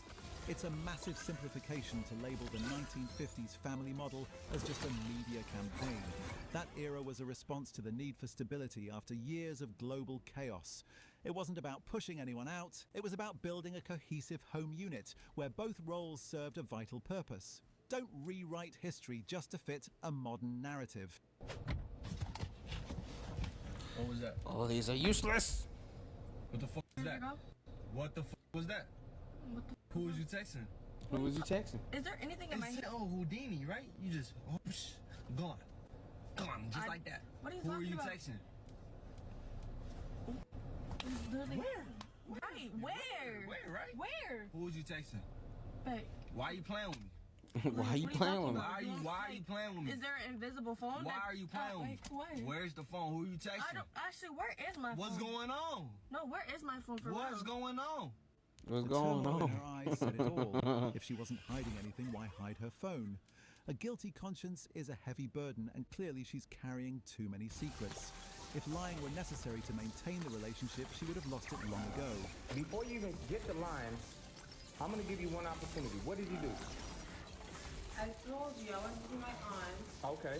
That's the one reason I went over there for For Atlanta, okay, that's it. Just for your aunt, and that's it. Yeah. And you just seen some friends. And then I ended up seeing my friends. And And then what y'all do? we didn't do anything. We were just kicking it. Oh, okay. Well, my boy that follows you on your close friend, seems different. Okay, yeah. This seems like nothing, huh? This seems like nothing, huh? I'm in your city. Yeah, close friends, huh? So what's this? Lamborghini, huh? Oh, don't worry about who's friends.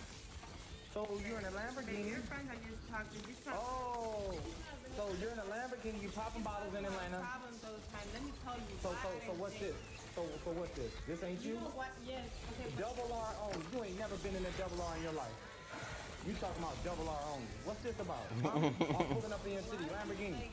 Caught red-handed and still trying to spin a narrative, that's not a defense, that's pure manipulation. The person who lies to your face while the evidence is staring back at them has zero respect for you. Stop negotiating with a liar and start closing the door. I knew I had to break up with my boyfriend when I fell off a slide and he went, "Okay, are you okay?" What? Ew! I'm drunk, we're at a playground, it's 3 o'clock in the morning, and with all of my best friends, we're running up and down the slide, so obviously I face plant hard off of the swing, so we're dying laughing. He breaks up the circle of us laughing, he goes, guys, let's be serious.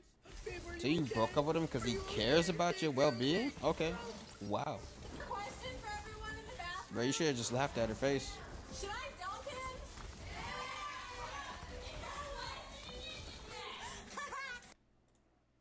Right.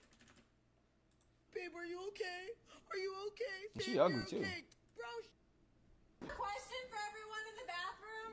Yes, ma'am. Should I dunk him?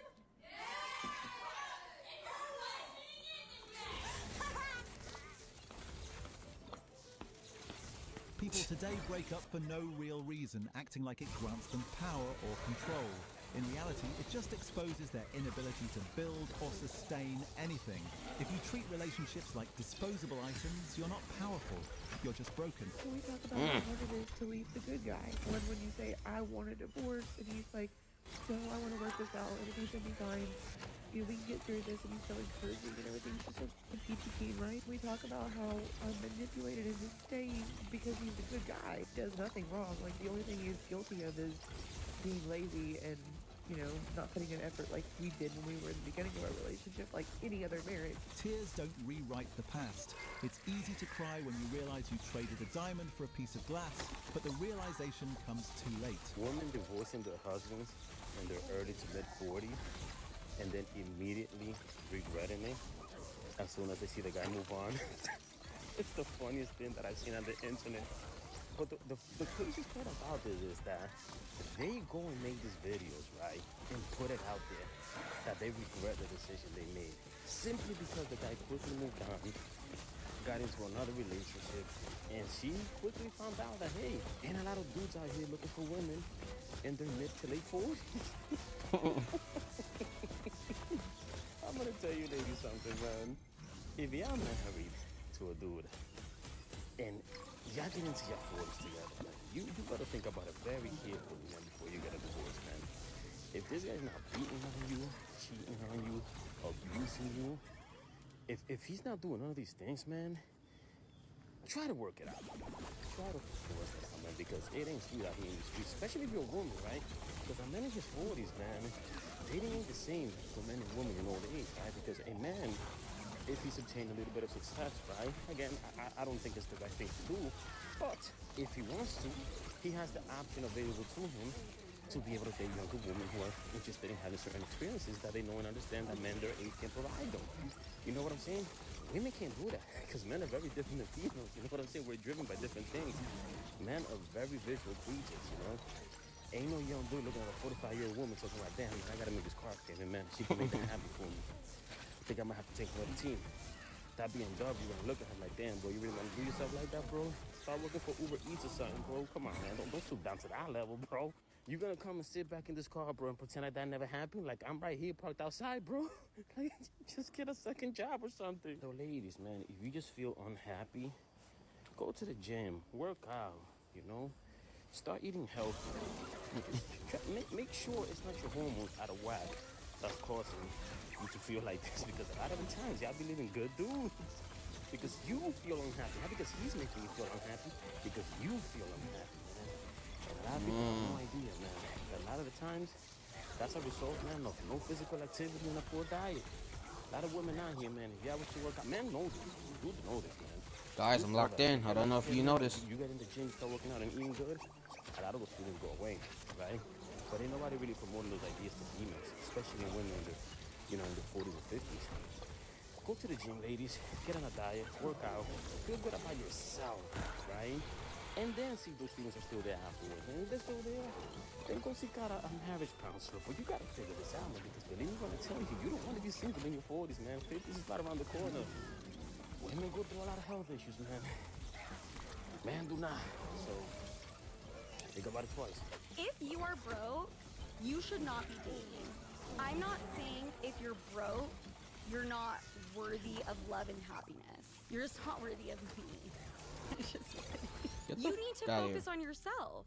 Broke guys are usually the most insecure guys on the planet. I swear to God. It's not necessarily their fault at all. Because as a society, we have prided men and we have made their self-worth contingent on how much money they make or their profession. The broke men, they walk around with a chip on their shoulder. If you don't like your circumstances, try to do something about it. Don't be mad at everyone else. Especially not me. What the fuck? What did I do? Poverty is temporary, but your shallow arrogance is permanent. A man's value isn't his bank balance, it's his drive and character. If you only see dollar signs, you aren't looking for a partner, you're looking for a paycheck. You're not a prize, you're a liability. If he had to block you so that he could be with his girlfriend, you are a winner. You won, because if he had to block you so that their relationship could work, you are a menace to humanity. And I want you to know that, because ain't no way that this person is so obsessed with you that you had to be blocked because they had no self-restraint. They had no discipline. They literally couldn't hold themselves back from checking up on you, from maybe even messaging you, from watching your stories excessively. Like, they watch your stories in 10 seconds after you post them. They even like the stories. And you know that this connection, it didn't work out for whatever reason, but it was something real. And something real is always something to be reckoned with.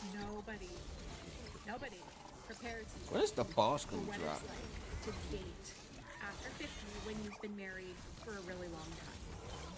How can you be prepared for this? I have been single for 14 months, and in all transparency, I have done very little dating, very little. Initially, I tried dating apps. I wanted to see if I could put myself out there again. Here he is. I was looking for It is the big man. and I turned to the apps. Well, that's a whole other video. One thing I heard from so many people my age is the older you get, the more difficult dating becomes because the less willing you are to compromise on things. Do you guys agree? The dating market after 50 isn't a playground, it's a reality check. Loneliness is a heavy price to pay for a fresh start that often leads nowhere. Think twice before discarding a long-term bond. What you lose is far harder to replace than you think. And then I asked him if he could ever forgive me. What he said next has been burned into my brain ever since. I hear it every single day, word for word, and it plays in my mind like a broken record. I hope someone comes into your life who makes you feel loved and safe just to betray you. I hope you spend every day wondering if the people you trust are lying to you. I hope you never feel secure in love again. I hope even when things seem perfect, there's a part of you that can't shake the doubt. I hope every I love you you hear makes you wonder if they really mean it. And when it all falls apart, when it breaks you, I hope you remember that this is what you gave me. Oh my God. He didn't say it to be cruel. He wasn't a cruel man. He was the kindest, most selfless person I'd ever known. That's what makes it hurt so much. He said it because it was the truth, because that's what I did to him. He got up and left, but his words stayed. They lived in my head, echoing constantly. Every night when I try to fall asleep, I hear them again. Every time I feel even a little happy, they come back to remind me that I don't deserve it. I've tried to move on, but I can't. I can't love anyone without doubting them. I can't trust anyone without waiting for the betrayal. Every relationship I've had since has fallen apart because of that fear, that voice in the back of my head telling me it's all going to happen again. I know I did this to myself. I know I might even deserve this, but living with it seems Perfect unbearable timing. some days. Some women only realise a man's worth once they've locked him out of their lives for good. If you agree that self-respect always comes first, hit that subscribe button and join the Dark Talon family. Let me know your thoughts below, and I'll see you next time. I think that a lot of modern characters... Women drives... Because I have issues way back. This is when I was living with my mom, my grandmother, and my aunt. That's where all these problems started with me, and it just got worse throughout the years. And then I realized that it's not worth it anymore. Like, I don't need that. I don't need that kind of stress, the anxiety. I don't need the doubts in my head. That's why I just, are I stopped trying. extremely unlikable. Like, this is a huge problem. I just follow the blueprint he gives me, and I just keep it moving.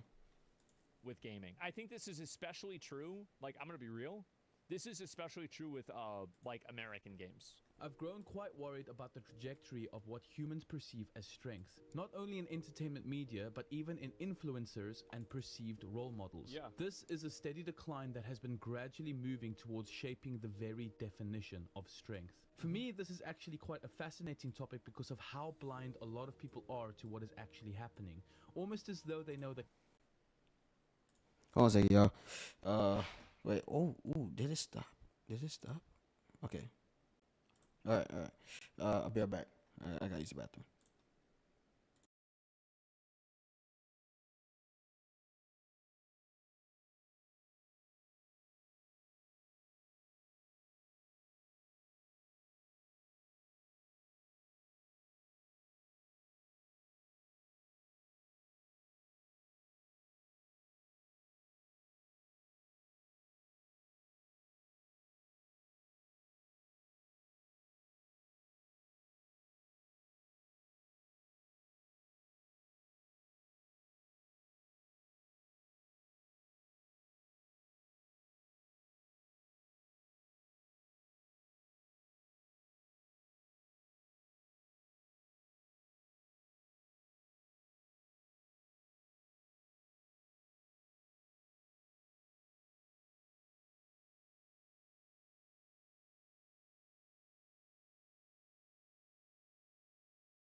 Why is it over here? Why?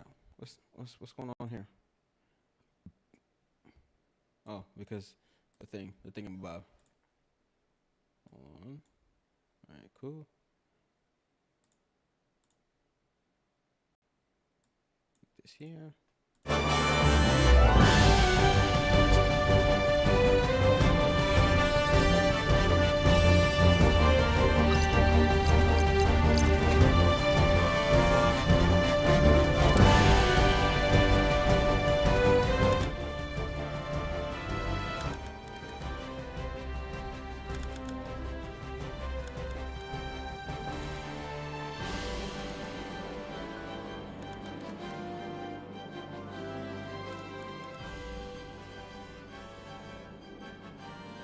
Okay.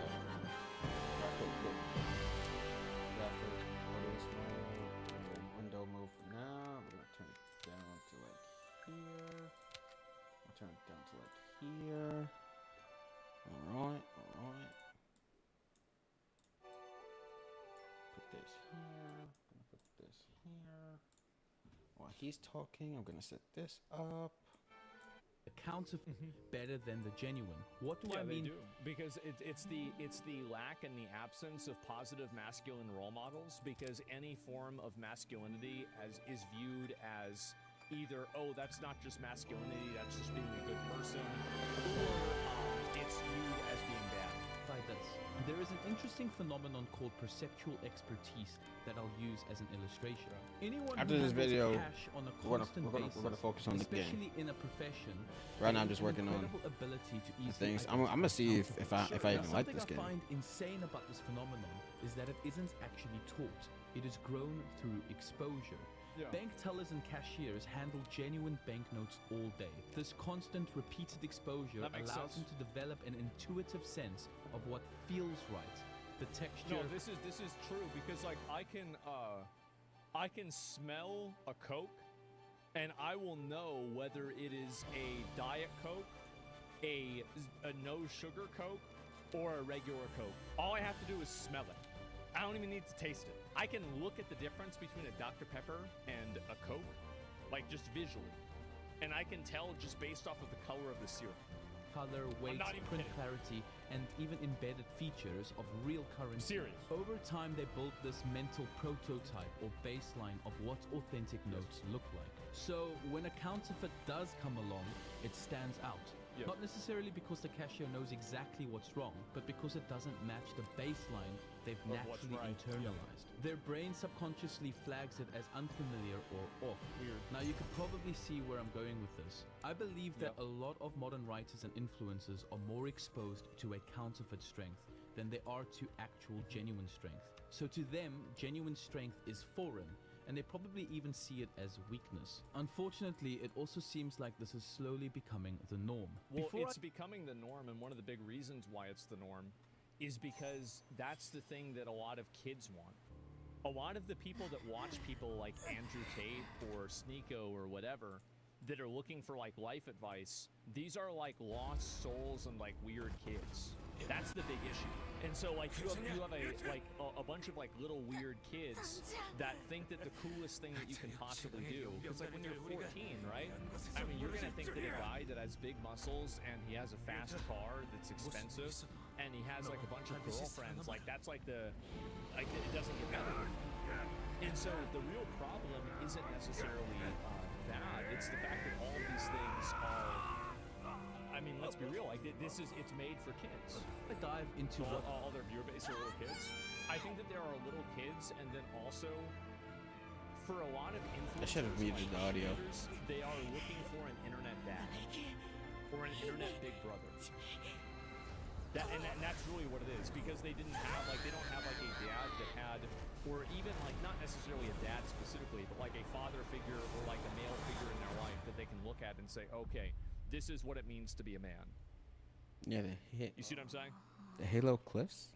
This modern depiction of strength is, Let's look at what don't genuine strength has always know looked how to like. change the Throughout audio. history, I we should see have. that strength has often been defined as the capacity to endure, to act with integrity under pressure, and to choose what is right even when it costs you. It is a moral and emotional resilience, not the absence of struggle, but the decision to face it. It is also force and power under control. Marcus Aurelius put it this way: you have power over your mind, not outside events.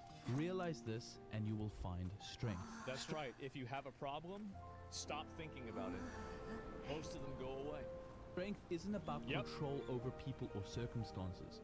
It's about self-mastery.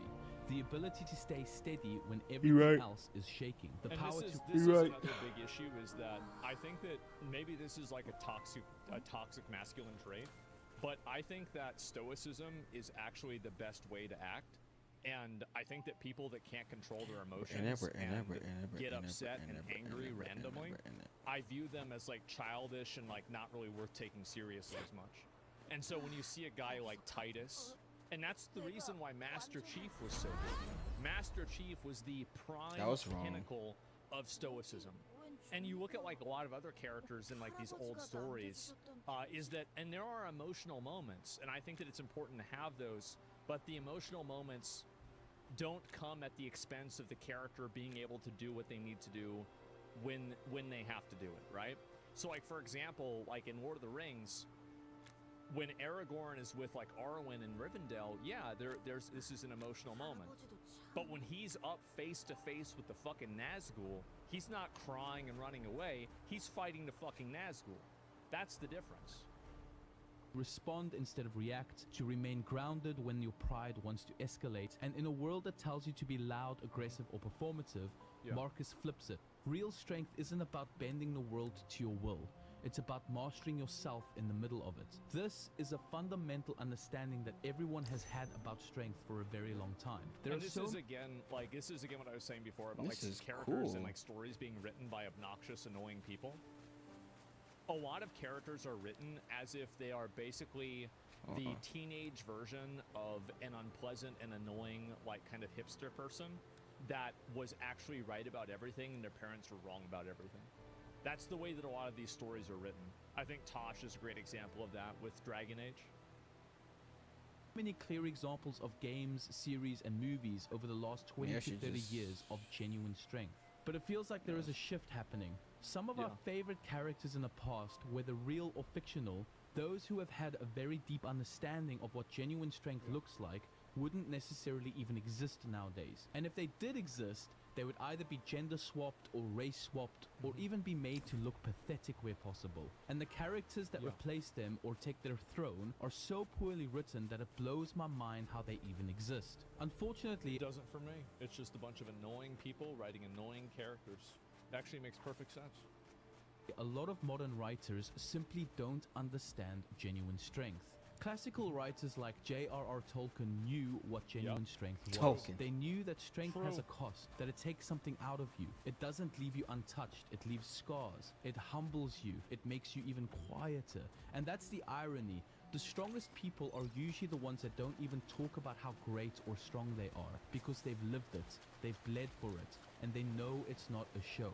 This kind of strength isn't I got stamina. It's shaped over time. Go back. In moments of choosing silence, restraint, and endurance. It's taught through exposure. It's always incredible and actually somewhat beautiful to see characters and people who suffer or struggle still choose to do good. That's the strength that moves people. That's the strength that transforms people. But this is disappearing. Or worse, it's being replaced by a counterfeit. What is it being It's being replaced by content that's made for 14-year-olds whose dads are fat and don't know how to do anything and are losers. That's the problem. It's made for, and people whose mind is in that place too. Where dads don't exist. Yeah, I mean, well, the thing is, like, Cody, like, we had, like, for example, like, me and Cody growing up, like, you know, there were a lot of, like, you know, I would say, like, very positive, like, male role models that we had in, like, our neighborhood. You know, it was, like, Cameron's dad, like, I would say my dad, and, you know, AJ's dad. Like, they were all really solid, right? And that was it. And so, like, it wasn't a big deal. Like, so it's not just, like, you specifically, right? Yeah, exactly, Cody. Yeah, you remember. And so, like, they were solid, but the problem now is that I think that a lot of cases that's not true anymore. It's just straight up not true anymore. Faced by narcissism. Ugh. What we're calling strength today is often just narcissism in disguise. It's not rooted in sacrifice or humility. It's about ego, attention, and the desperate need to be admired without Oh, being so that's how you challenged. attack. That's the big one, is the admired without being challenged.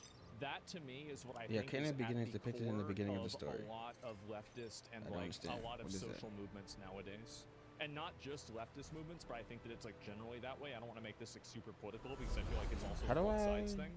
But it's like people want to be Okay, admired that's the for, wrong you know, something that is innate button. within themselves. Like, for example, like I am, you know, this sexuality, drop or kick? I am this gender identity, or I am this skin color, or I am this other type of, you know, like group of people.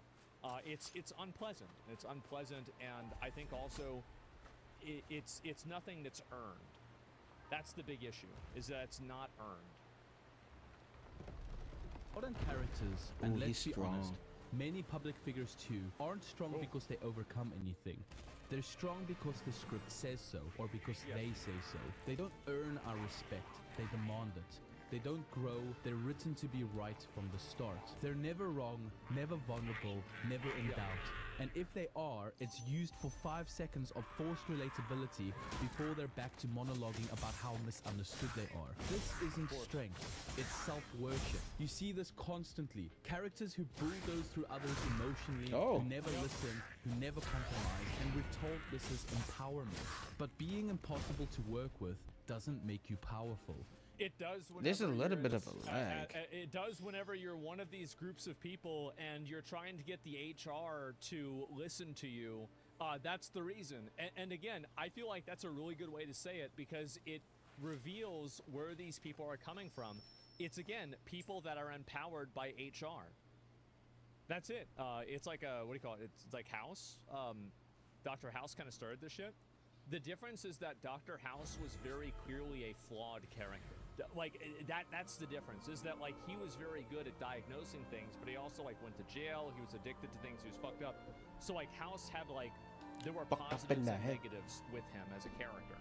But I think again, people look at that and they ignore the negatives and then they just make a character with those positives and also that same level of competence, and they create a character that's just unlikable. It just makes you insufferable. Strength has been reduced to this kind of moral untouchability, a person who can't be questioned, corrected, or critiqued because they are the representation of some broader ideal. That's but right. this is dangerous because it teaches audiences, especially young ones, that personal growth isn't necessary, that virtue is a given, that the world should revolve around you because you're the main character. This obsession with self has hollowed out the archetype of the hero. We used to cheer for really good characters because they gave something up. Now we're just told to cheer because they represent some kind of demographic. The worst They represent a demographic, a social group, an idea, or some sort of viewpoint that is supposed to be seen as virtuous by the nature of its own existence. And I think that if you create a world where people are virtuous by the nature of their existence, you create a world where narcissism is rewarded. That's basically narcissism. Most of the audience feels the difference. They don't always know how to articulate it, but they know something is off. These new, strong characters feel empty. Their victories don't move us. Their pain doesn't shake us. Because deep down, we know strength without selflessness, sacrifice, or love isn't strength at all. It's narcissism. Now, the problem goes deeper than just poor writing. There's now a dangerous trend that if you don't like certain modern characters or even influencers, it's your fault. Oh god. The campaign against Avowed reveals the bigotry that fuels the anti-woke. You are woke. Maybe you should have used better fuel. Yeah, I mean, because as far as I know, that game really didn't make it out of the station. That game's dead, and didn't the person that started the game, didn't they leave the studio? So, and this is the problem, right, is like the maligning and the slandering of the people who don't fall in line with this line of thinking also doesn't go anywhere either. because like nobody really likes. It's not like you're not going to bully people into liking something, right? It's bad millennial writing. Yes, even influencers, 100%. Influencers are actually probably like one of the biggest reasons. Because like games are supposed to be fake. Influencers are like at least perceived by a lot of people that are naive to be real. About the issue. You are sexist, you are racist, Yep. you are homophobic, or you are even transphobic. Yep. And this shuts down any honest conversation before it even begins. This is a huge part of why things aren't actually getting better. Because now, identity is being used as a shield. Writers don't have to build strong characters. They just have to build important ones. Characters who can't be criticized because Well, and it's also like you have to keep in mind as well that if you write a story about a non-binary person coming to terms with themselves, the odds are that that story isn't going to resonate with a lot of people because there aren't a lot of non-binary people. So if you make a character that has a divisive or a super minor like social struggle, this just isn't going to be something that people are interested in. Who would have guessed? Yes, isn't it amazing? Yes. what they represent, not who they actually are. It's lazy, and more than that, it's disrespectful, both to the audience and to the very group these characters are supposed to speak for. Because real representation means giving those characters the same depth, struggle, and growth as anyone else, not making them untouchable, narcissistic brats that demand to be liked. You can't just hand I wonder who that's like. Probably the writers. Character a specific shielded identity and a crazy ego and call it strength. That's not how storytelling works. That's not how respect works. And that's not how truth works. One of the more recent examples for this is in the trailer for Intergalactic: The Heretic Prophet. In a short 4.5-minute trailer, Naughty Dog somehow managed to create an insane... This is, dude...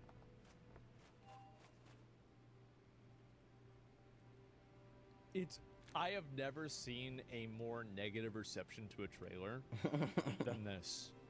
I actually think that the original Concord trailer got a better initial reception than Intergalactic. It was brutal. Mainly unlikable character who instantly comes across as extremely arrogant and narcissistic. And yet, they genuinely believe this character is above any criticism simply because of her race and identity. As soon as anyone calls her out as a poorly written character, the blame is flipped onto the viewer, labeling the viewer as racist or homophobic. But it has nothing to do with the race or identity of the protagonist. I think to an extent it does in terms of being able to identify with somebody. Like, it's very obvious that gender and race are barriers to identification. And really incredible and strong characters transcend that. The best example of that, by a mile, This game is awesome. Goku. So far. It doesn't matter what color you are. If you're in 7th grade, who do you want to be when you grow up? If you were in my high school or middle school then, it was Goku. And so, abso-fucking-lutely. But that is a, again, that is a edge case. I do think that gender and race play a role, but again, you can transcend that if the character is very good. It comes across as unlikable. Now, here's where things also get a little bit complicated. I genuinely believe that characters like this are only unlikable to those who have been exposed to genuine strength in their lives. And I can actually see how this sort of character could be likable to those who have not been exposed to genuine strength in their lives. I personally believe that fatherless homes or abusive experiences from individuals that are supposed to represent strength in our lives can create an exposure of counterfeit strength. Obviously, life is nuanced, and I personally know quite a few people who have been exposed throughout their lives to this counterfeit strength that do have a healthy view of strength now. But when you grow up without a model of earned, quiet, or steady strength, you can easily mistake loudness for confidence, control for leadership, and arrogance for self-assurance. And yeah, so I think that's definitely what happens. Manic kept 100 subs. Holy shit! Thank you very much. Yeah, we've had a lot of sub gifters today. I appreciate it, guys. Thank you very much. It's actually probably Twitch on alt accounts trying to make it less embarrassing that I made more on Kick than 2 days than I made in a month on Twitch. Probably that's actually probably what's happening. But it's okay. It's okay, guys. Keep it up. I don't mind.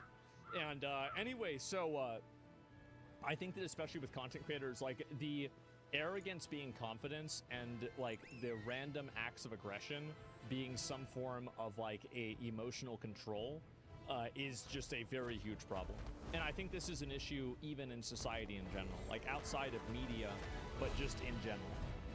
Character who steamrolls over others, never listens, never bends, and acts like the world owes them something might actually look strong to someone who's only ever seen power used that way. Making characters like this completely alienates audiences. Not because we're hateful or closed-minded, but because we're being told to cheer for characters that are poorly written but guilt-wrapped in a protected identity. And if we don't celebrate these characters, we get labeled and called out. But that's not strength.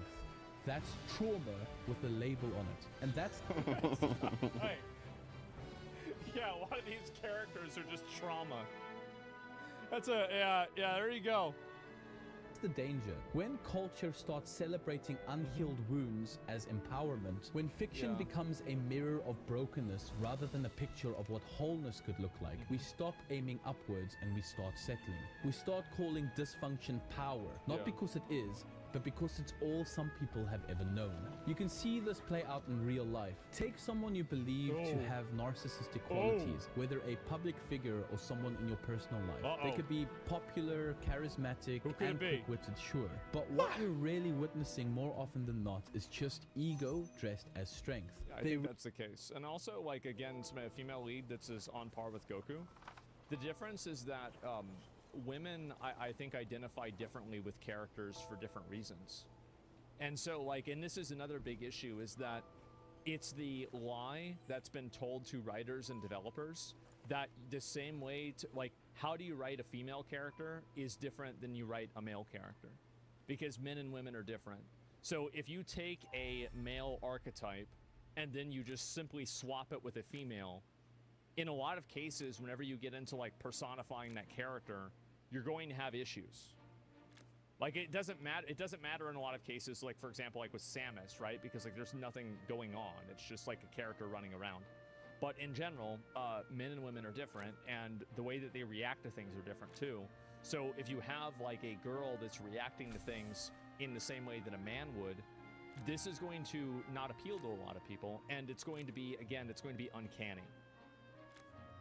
Rarely or never admit when they're wrong. They often talk over others and position themselves as the smartest in the room without actually doing the harder work of listening, learning, or sacrificing. That's not strength. That's a performance of a false perception of strength. And for a lot of young people, especially those without real mentors, that kind of performance can be convincing.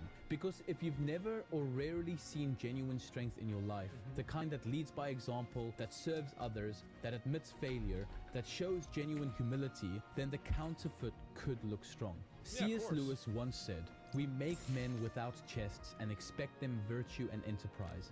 We laugh at honor and are shocked to find traitors in our midst." Jesus, bro, that's rough.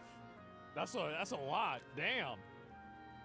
In other words, we strip away the soul of real strength, the virtue, the responsibility, the self-mastery. We laugh and mock the real thing when it is displayed, and then we're surprised when the people we elevate as heroes don't act like heroes at all. When we confuse narcissism for strength, we don't just warp our stories, we warp our expectations of ourselves and each other. People start performing instead of growing. They protect their image instead of building character. They become addicted to being right instead of learning how to be wise. This is a big issue that happens on social media. It's a huge, huge problem. Is like people worry constantly about like how they're seen on social media. And I think that they're afraid of being disliked so much. And I think the reason why it happens is because maybe this is like just me being an asshole, but I think it's probably because they were losers in high school and they didn't have that many friends. And so like they were like super insecure about something. Because like a lot of the people that I know that are kind of like that, they were kind of just losers, right? Like people didn't really like them. And so like now they finally got in a position where they are liked and people do think they're cool. And this is like the first time in their life, and so it's like a really big deal for them. Like, oh my god, like wow, like now I'm this guy, you know, and that's it. Yeah, small pee-pee syndrome. Well, it's like they're almost Small like pee-pee. making up for lost time. You know, Small they're pee-pee pretending syndrome? to be this type of person now to overcompensate from the fact that they were not this person when, you know, again, and what is that? That's again trauma, right? Trauma again. Like for at least like me and a lot of my friends that I know, Like, you know, I wasn't like the most popular guy in high school, right? I mean, I wasn't really not either. I was just a guy. I had friends and everything was great, right? Everything was good. And so, like, I didn't really have that issue. So, like, you're not going into this with a chip on your shoulder. Like, obviously, everybody wants to be seen as right. Everybody wants to be seen as good guy, of course. But, like, the desire and the need for it, I think, does drive a lot of, effectively, what is mental illness. The worst part, they start to believe that vulnerability is weakness, that empathy is a flaw, that asking for help is a failure. Real strength doesn't need to be loud. It doesn't need applause. It doesn't need a platform. It grows in silence through trial. It's something you become, not something you declare. So the question becomes, what kind of strength are we trying to build in ourselves? And what kind of strength are we celebrating in others? Because if we don't know the difference, we'll keep clapping for the counterfeits while the real thing quietly slips away. So let's come back to the real thing. Real strength is not perfection. It's not dominance. It's not being the loudest person in the room or the most unshakable or unteachable in the spotlight. It's the man who stands alone for what is right, even when it costs him everything. It's the woman who forgives what the world says is unforgivable. It's even the leader who kneels before they command. It's not found in applause. It's found in sacrifice. Look at historical figures such as Nelson. I think that there's a lot of people that, you know, the idea of sacrifice, and the problem also She's is like my the favorite. sacrifice stolen valor. It's like for these people, their idea of a sacrifice is like not going to prom, right? This is the reason why they have like struggle in their life, and so they're thinking about this, and they're like 31 years old. They're thinking about prom. Like, I mean, I'm sorry, it's a fucking loser. Absolute fucking loser. What a bitch. And so anyway, very polite. Yeah, that's where I'm at. Why? Exactly. Or like, you know, somebody didn't like you in high school or something like that. I do, and it sounds bad, but I do genuinely think that 95% of this is unresolved trauma from being a kid. And like, I would say like being 20 and under. This is where a lot of these people get their problems from. Mandela, who grew up under the apartheid, imprisoned for 27 years, and instead of coming out bitter and vengeful, he led a nation towards healing and reconciliation. That's strength. Look at Corrie ten Boom, a woman who lost everything in the Holocaust, including her sister, and yet she chose to forgive the man who was responsible. That is strength. Look at Martin Luther King Jr., who faced death threats, violence, and prison, yet he met hatred with peace and injustice with love. That's strength. And finally, well, it's also the like, I think that another big thing with strength too, he's going to Jesus, is the ability to affect change. Because like, there's a lot of people that, you know, they try to do something, but it's about also having the power to make a change and the power to actually do something. And when you have the opportunity to do the right thing, that's it. So what if you have unresolved trauma? Are you able to write something good, or are you doomed? I think that you are able to write something good, but I think that you need to do it with the conscious awareness that to make sure that you're not writing something that is trauma dumping effectively, or that is trying to like make up for something that you personally feel like you're lacking. I think you need that level of self-awareness. And the problem is that that level of self-awareness is also is almost perceived as being bad. At Jesus. Whether you believe in him or not, there is no figure in history who better embodies strength through sacrifice. He had power, authority, a following, and yet chose the path of suffering. He didn't destroy his enemies. He forgave them. He didn't demand loyalty. I can't believe Judas did that shit, by the way. Like, I saw some post about this. Like, bro, Jesus is going out there doing miracles, casting fucking spells and shit. Like, I mean, you really gonna betray a wizard? How dumb, how fucking stupid you have to be. Like, this dude is a literal motherfucking wizard, and you're gonna try to roach out on him? Really? Think about it. I didn't like, hear it's just, I mean, what that's just a mistake. Oh, I'm getting the spot. He washed feet. He didn't save himself. He gave himself. Like, this dude is a literal motherfucking wizard, and you're gonna try to is almost perceived as being bad.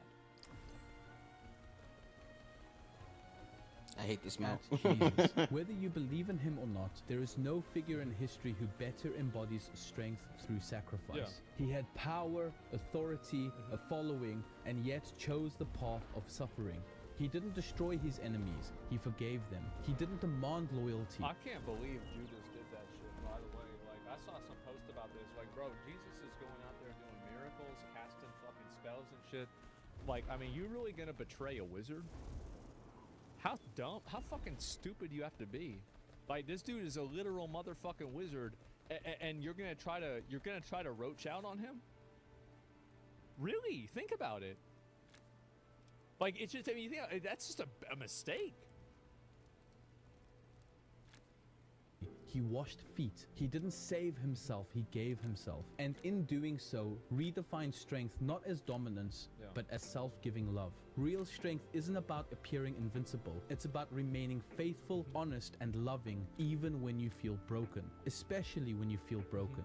These people didn't become strong by demanding the world revolve around them. They became strong by laying something down. Their comfort, their ego, their vengeance, and their lives. For the sake of something or someone greater.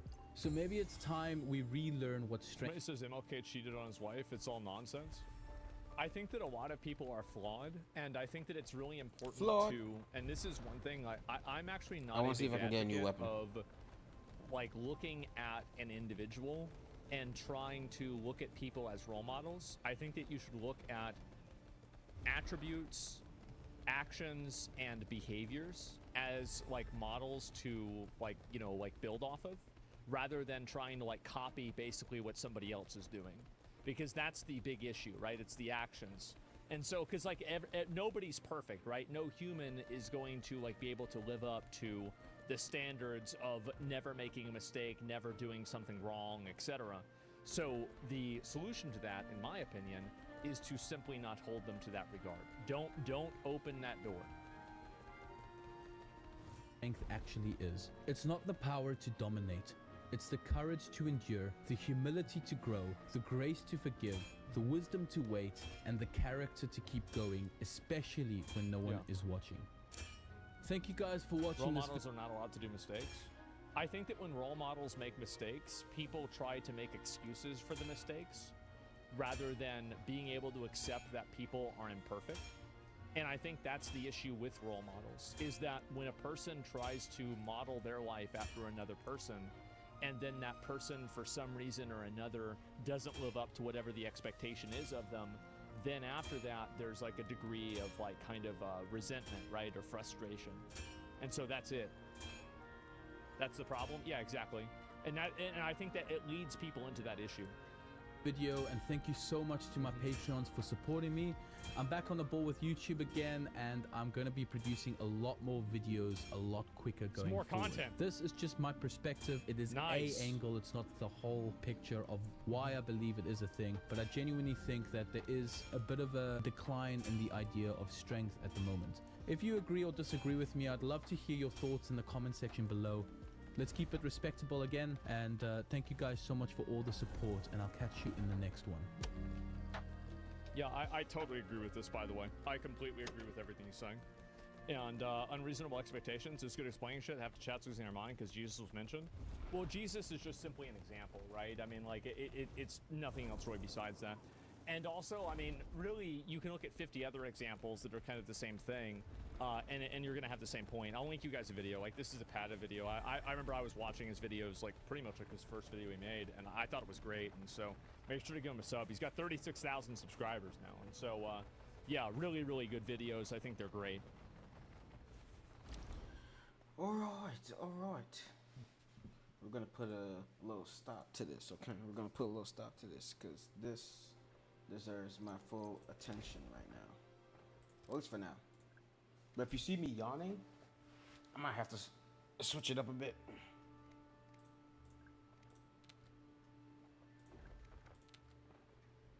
I just might have to switch it up a bit.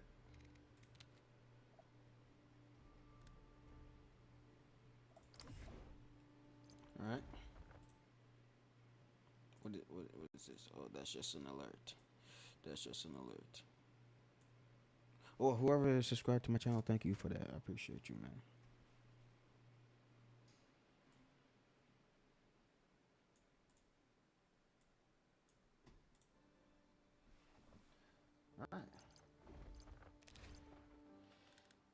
turn this up.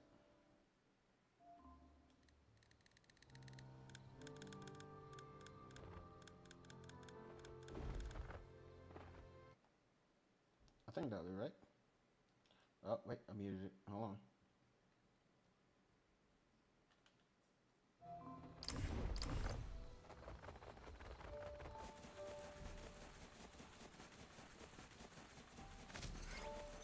This is...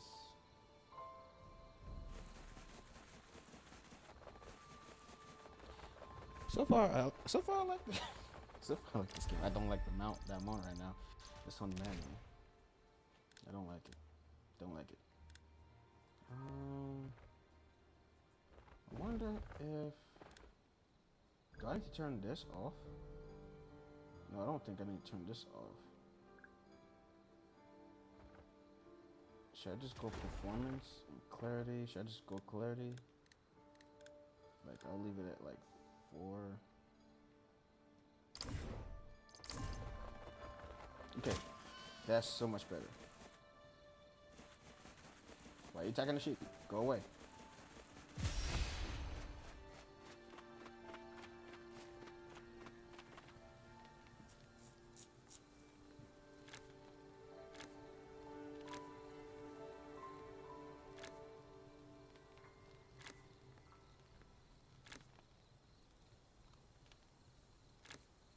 So Castella is not a dark elf. She just loves to sunbathe.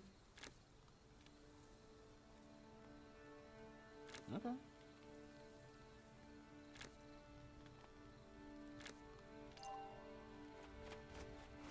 Okay. Don't want to ask no questions. I mean, you choose his thoughts. I don't want to get. I don't want to get too distracted.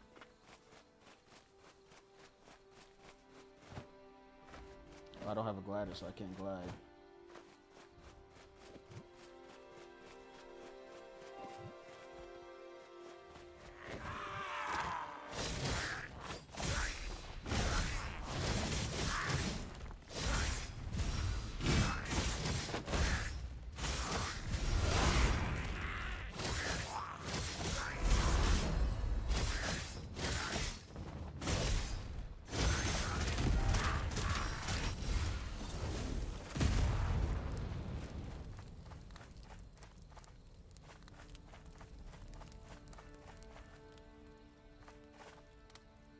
Okay, come here.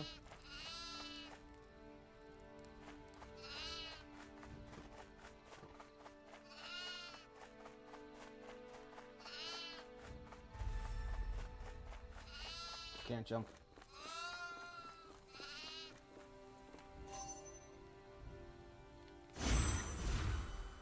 I can't jump. Okay.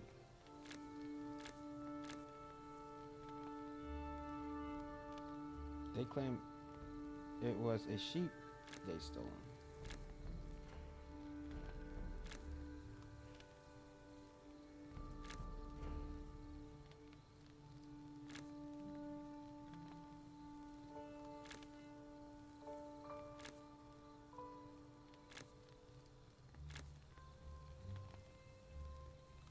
This little girl, she's a con artist.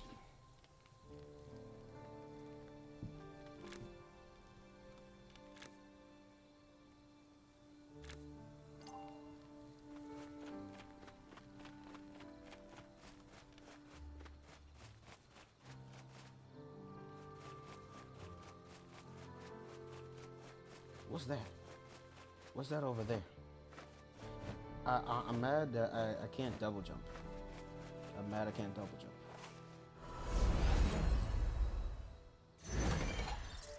Keep pressing the wrong button. What points are fast travel? Nice.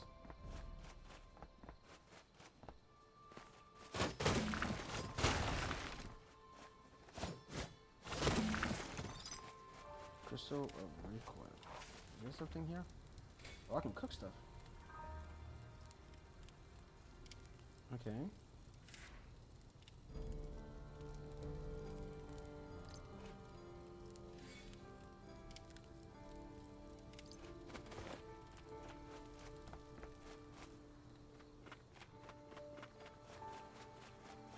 Hold on, what's that? There's a statue over here. Is it too low, y'all? You want me to turn it up? I'll turn it up.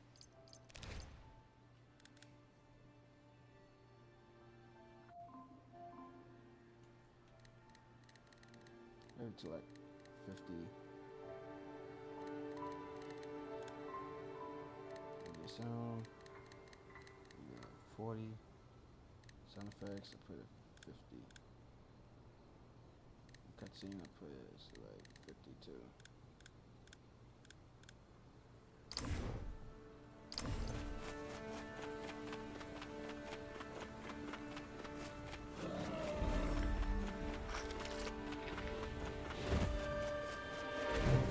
How do I lock on?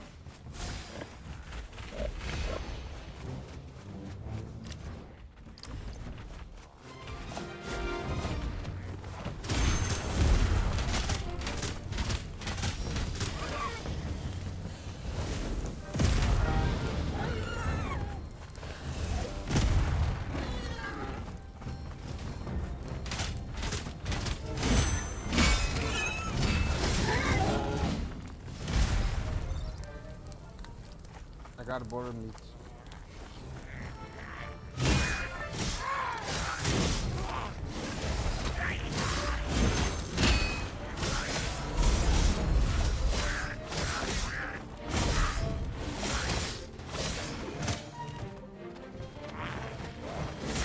I gotta learn these combos better.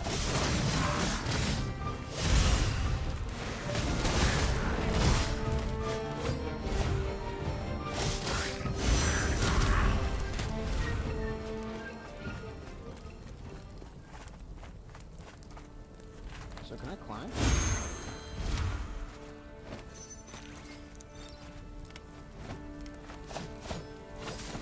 So I can't climb. You see that? You see that? That bothers me. That bothers me? It does? Is it the frame rate? I don't think it's the frame rate. I turned VSync. Should I just put it on? Put on VSync.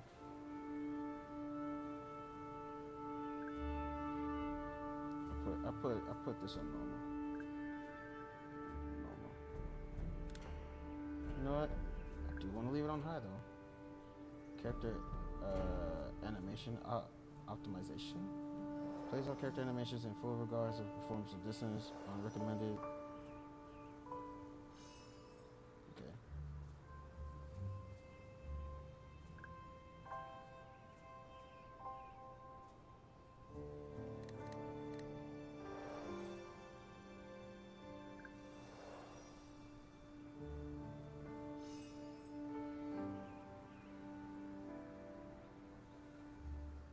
I think that's good.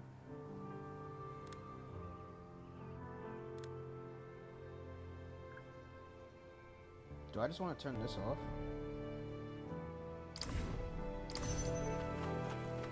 Oh my. Nope. Turn it back on. Turn it back on. Turn it back on. Turn it back on. Where?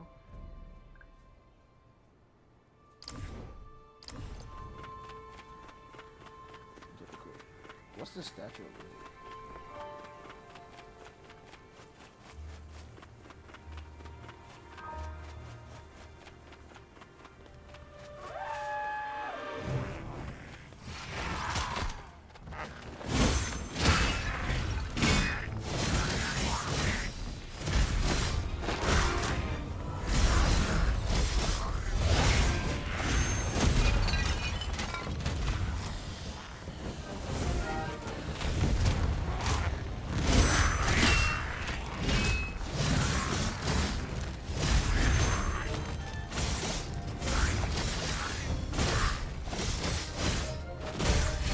Die already.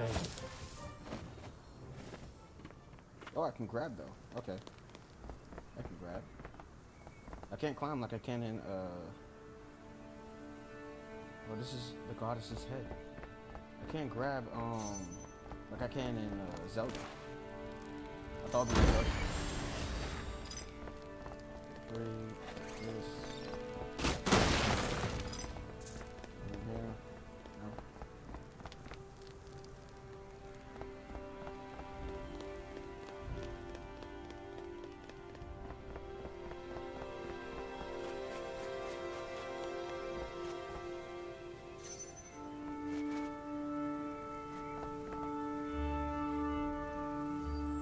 Three parts of the broken statue.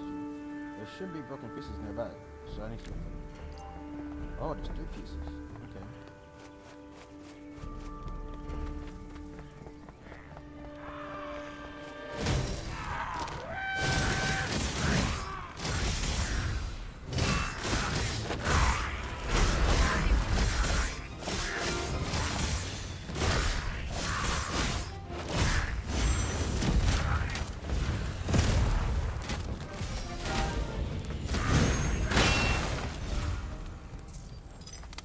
She just crushed the random stuff.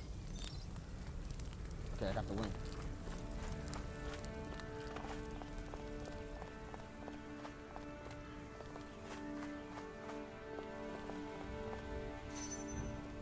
Okay. And then there should be one more. What's this?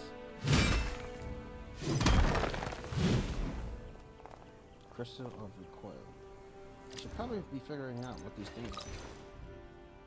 Cooking and quick slot.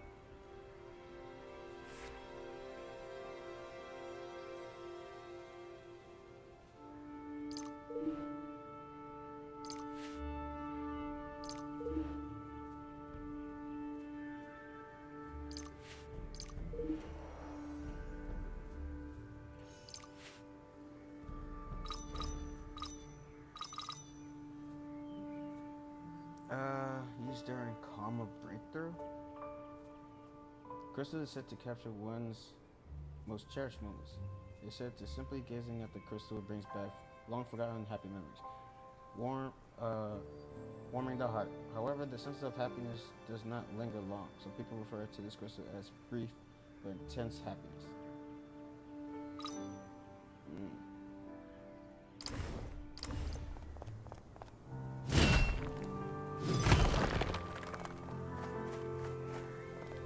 Okay, there should be.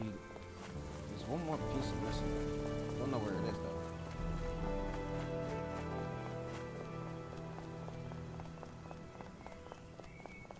It's the last piece.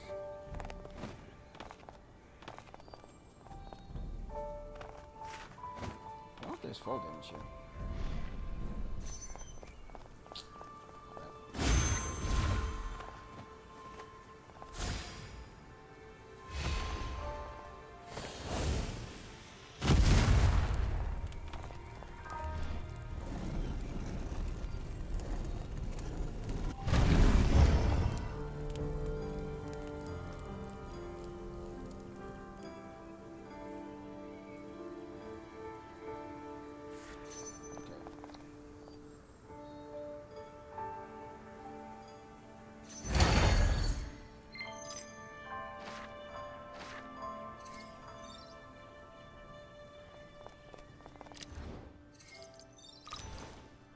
Treasure map?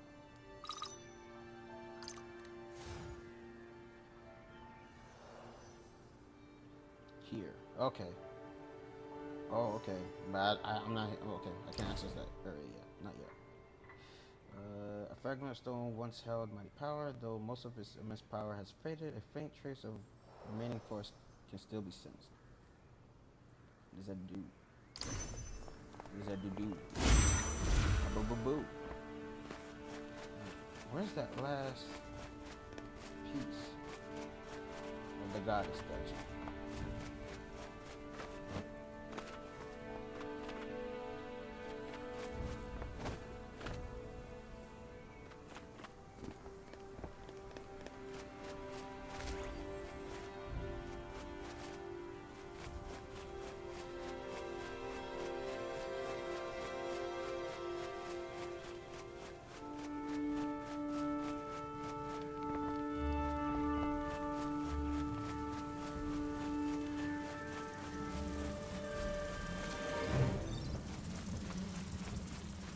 How do I?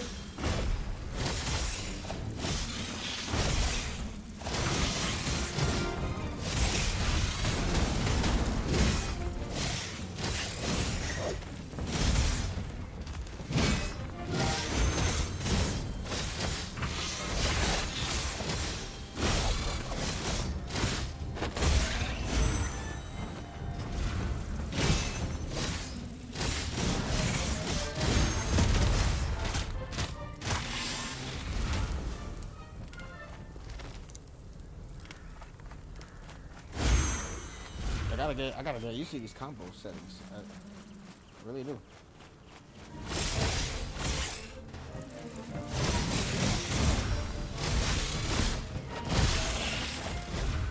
The synergy between Lute and Castella is crazy.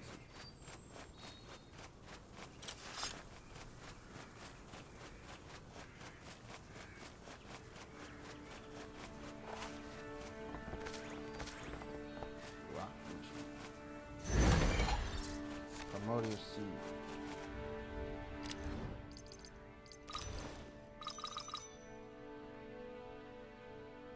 A precious primordial seed said to contain the essence of the primordial age. Despite its small and ordinary appearance, it is said to harbor unimaginable potential within. It is a mysterious object that seems capable of manifesting powerful life energy simply by being planted. Where's that last goddess statue? I feel like she's somewhere nearby. It said it was nearby. I don't know what it is. Is it up here?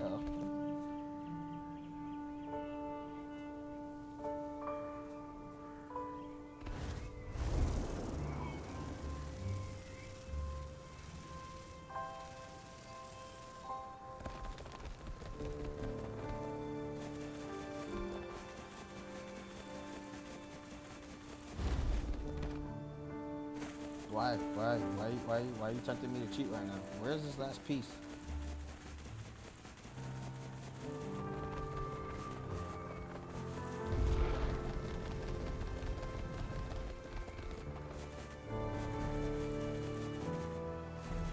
It glows bright blue, hard to miss.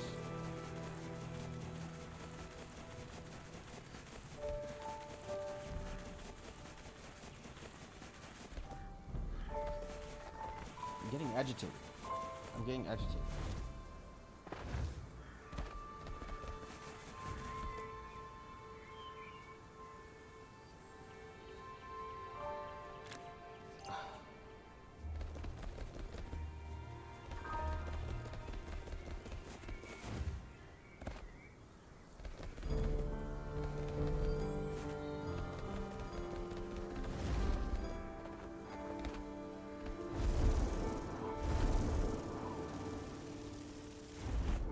There was one over here.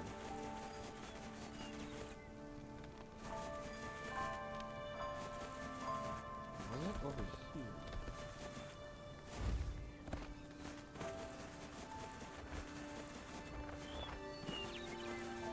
Am I gonna have to cheat?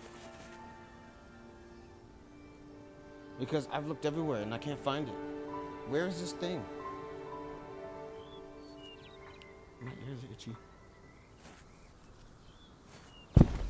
Where's this last goddess statue? Piece. Thing. Hold on. I need to move my thing. I need to move my thing. Alright, moving this here. Okay, that's better.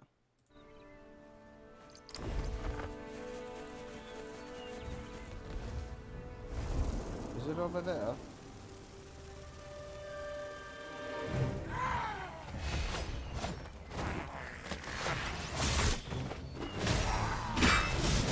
That actually hurt.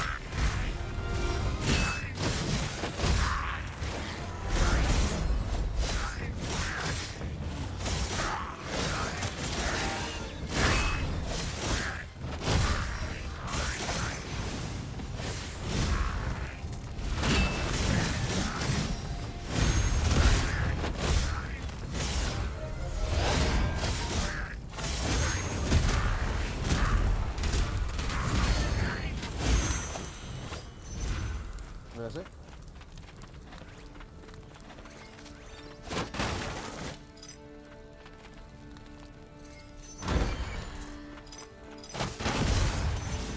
God damn. Oh my god. Stop, drop, and roll? No?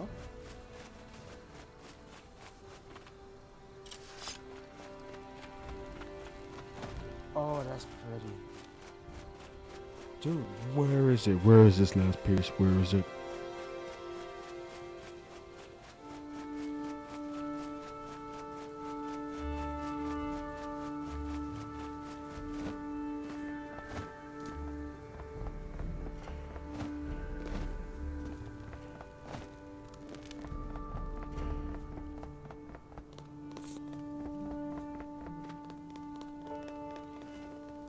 If I find it, if I cheat, right, and I find this thing in the most oblivious position ever, I'm gonna be mad. I'm gonna be upsetty spaghetti, you know?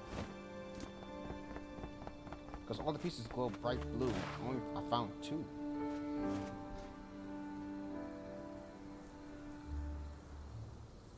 You're making me do it. You're making me do it. You're making me do it.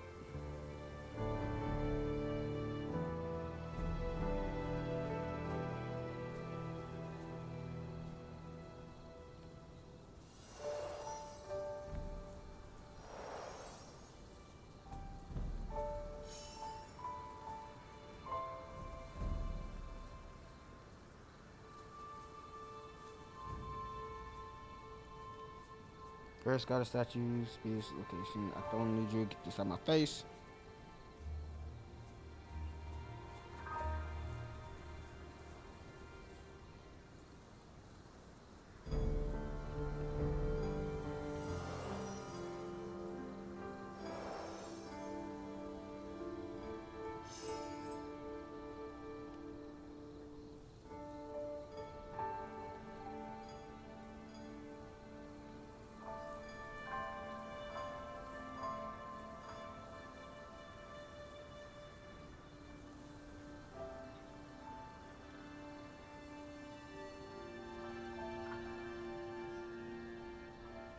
Is that the head?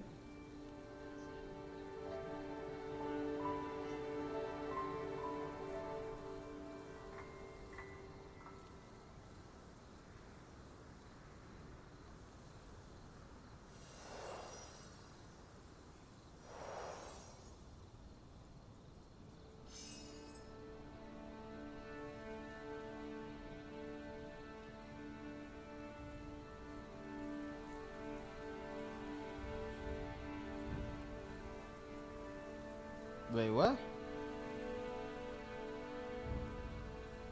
The stupid phone.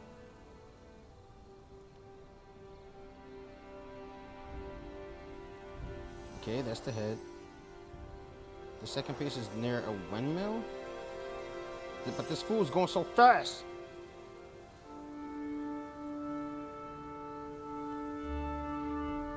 Oh, it's far off. Oh, so it's not around the temple. It's in the vicinity of the temple. I'm looking for a bright golden light near the windmill.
I can't find the last piece. It's pissing me off, bro.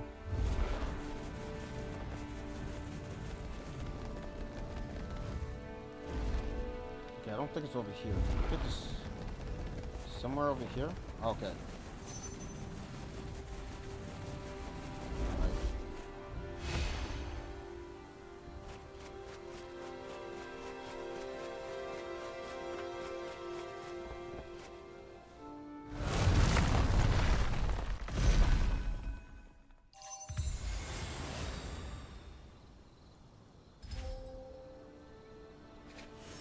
Okay, during exploration, you discover a broken statue of the goddess Organa. Collect the fragments to restore the statue and receive the goddess' blessing. Receiving the goddess's blessing revives fallen heroes and restores their health. The more statues you restore, the more frequently you can receive the goddess' blessing. I'm good for now.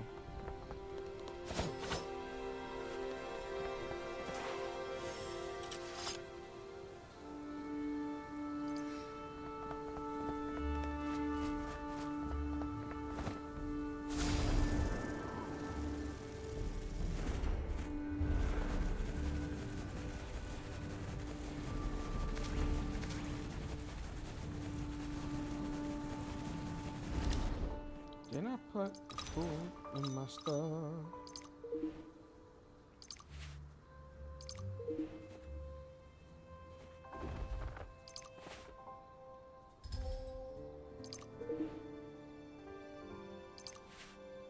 Okay, I didn't sign it properly.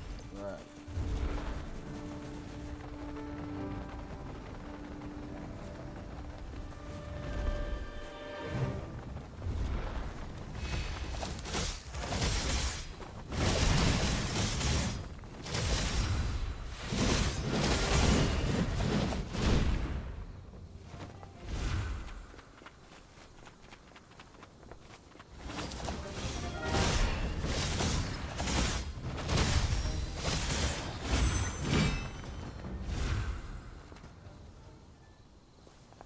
Is fine as hell, but it's hard. Yeah, but Castella is more my type. Yes, she is. Alright. Focus.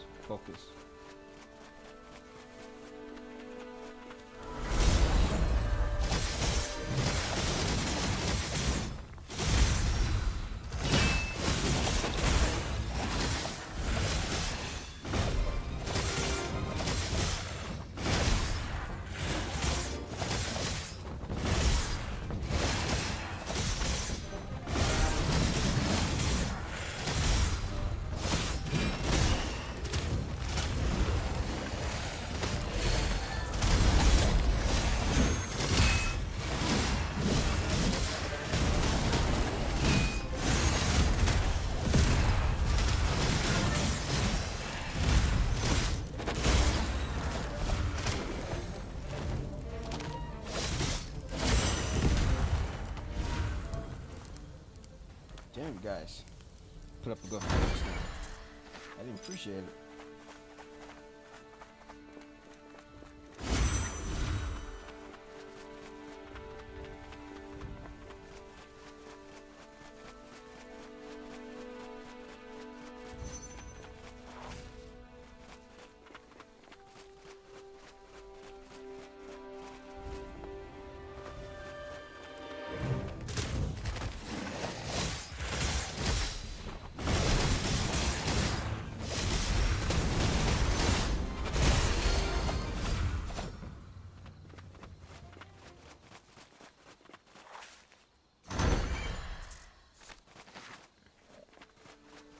Okay.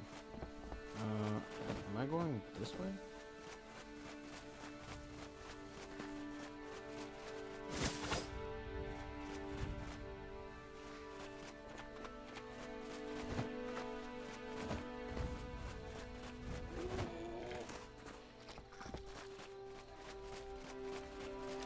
Hello.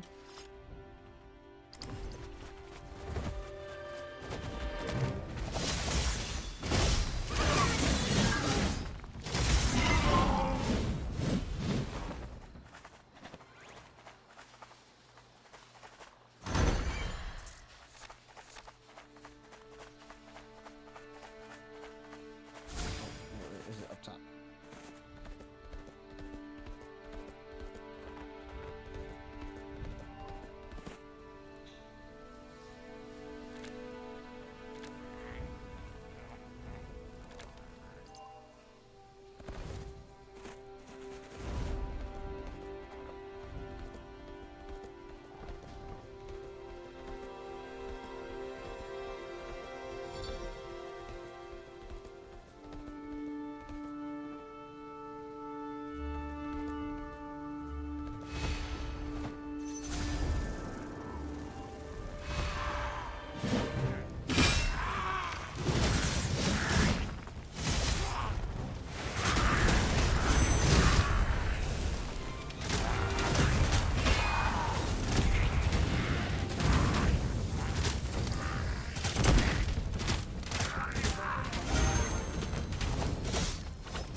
What's up?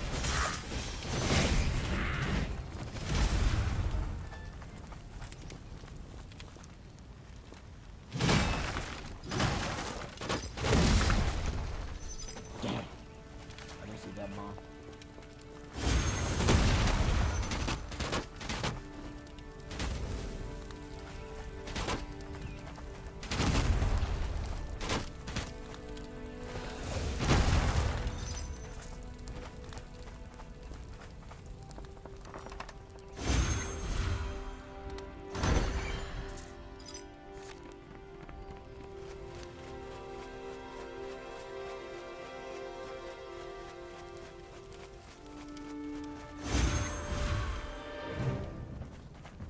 Wrong one.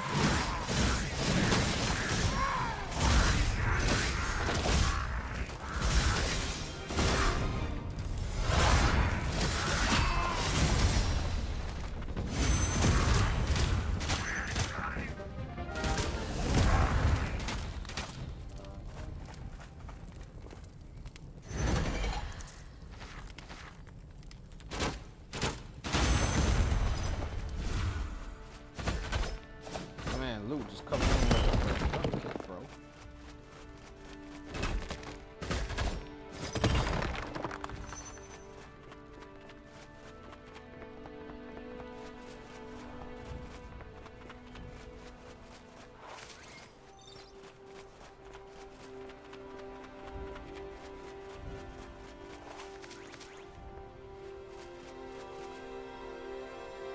Talk to Shepherdess Ellie.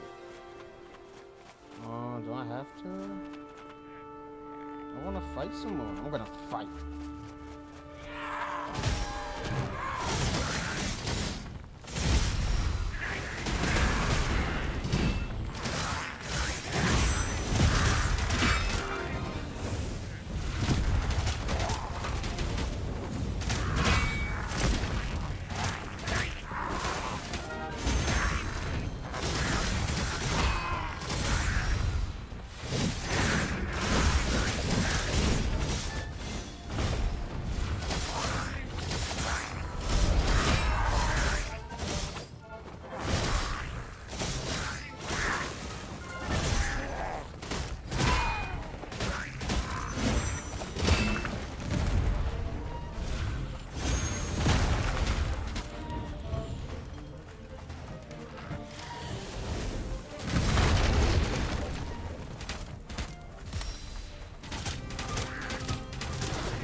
Leaf of Vega.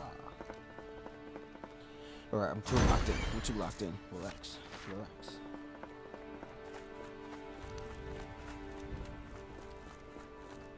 My eyes.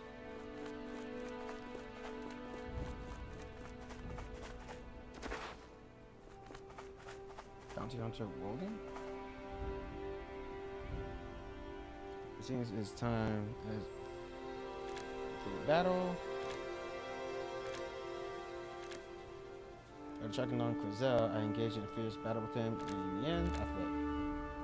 You could call it a strategic retreat. I became a legendary elite mercenary. And finally, I got my chance to take my vengeance. Ugh. You guys take care of Blackstone Quazel. He's hiding deep inside the cave down there. Why is there so many bombs?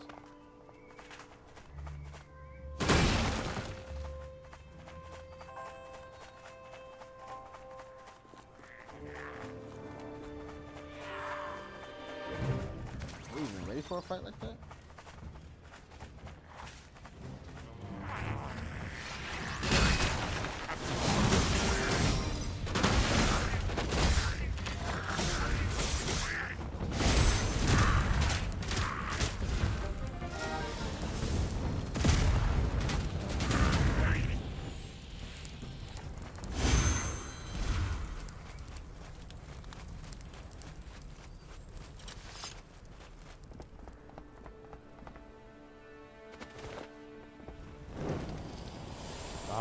All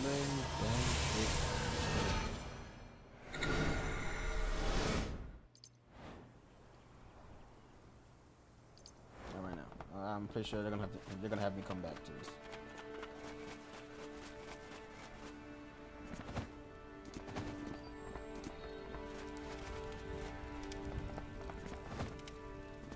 Okay.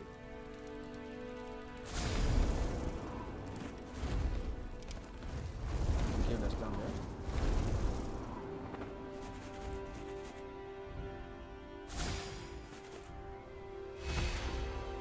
Fuck!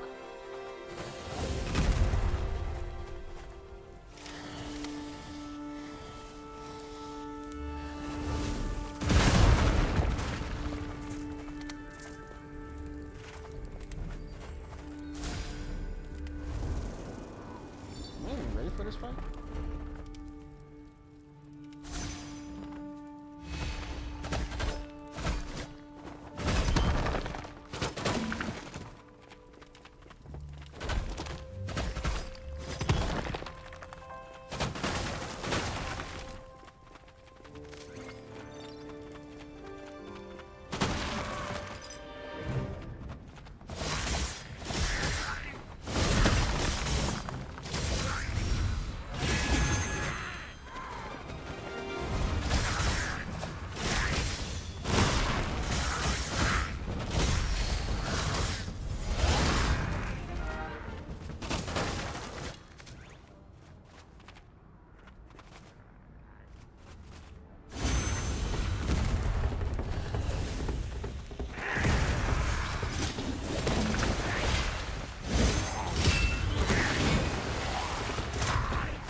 Combo after combo after combo.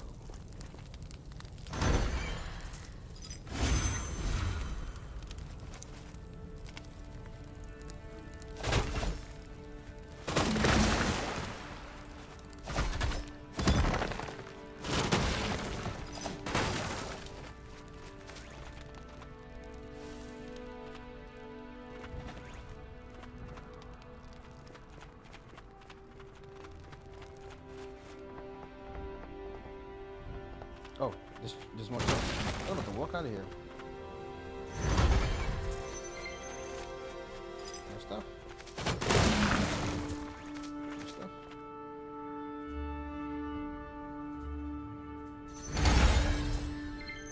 Way of the Wild. What is that?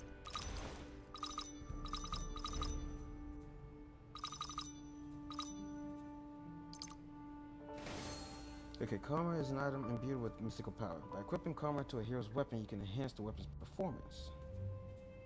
You can level up your Karma by consuming Arcana, a Karma growth material. When a Karma's trait matches the trait of the equipped hero, the trait effect activates and grants additional stats. You can ascend the Karma up to 6 times by using identical Karma as material. Upon ascension, the trait effect is enhanced.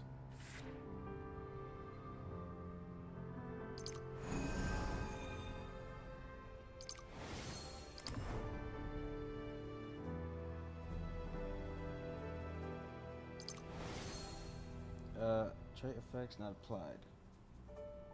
Okay, so it just boosts. Okay, I got you.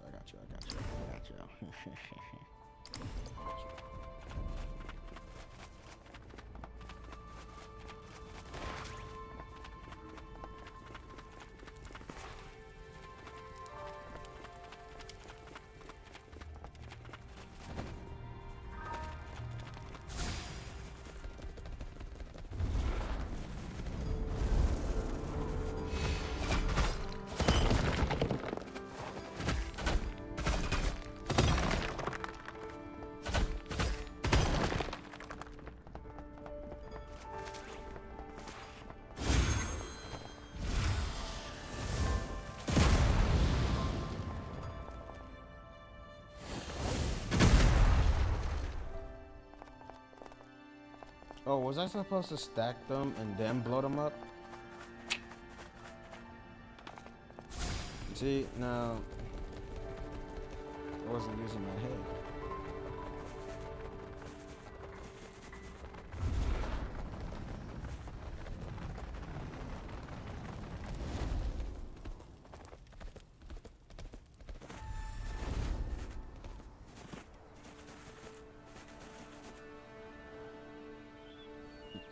And you couldn't escape me. You met your end. Since I'm the one who survived until the very end, doesn't that mean I won? Thanks to that, the only blemish on the name of the legendary bounty hunter, Mr. Weldon, has been completely erased. The feud between Crezo and Crezo may end here, but bounty hunter Mr. Weldon's journey is far from over. An area quest. People across the world are waiting for the missionary band's help. The emblems you obtain can help them.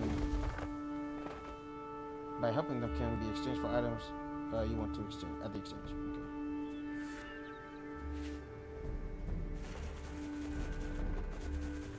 Okay.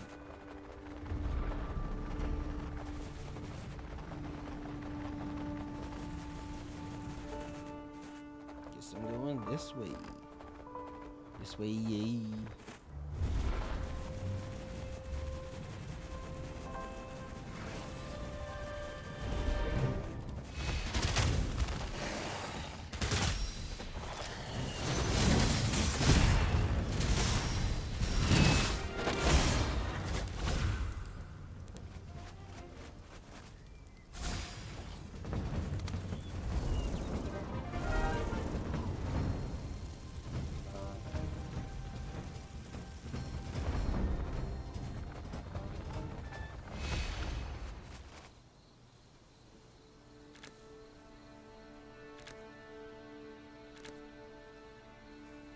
Ooh, over.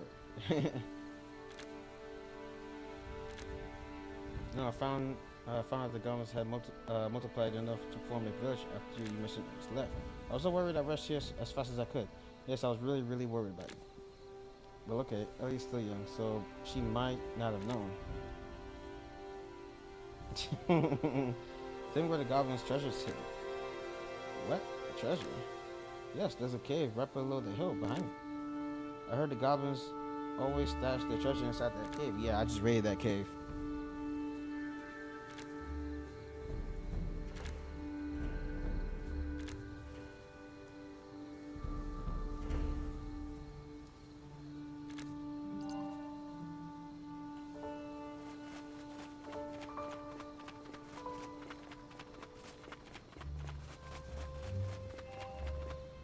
Oh, I guess there's one cave.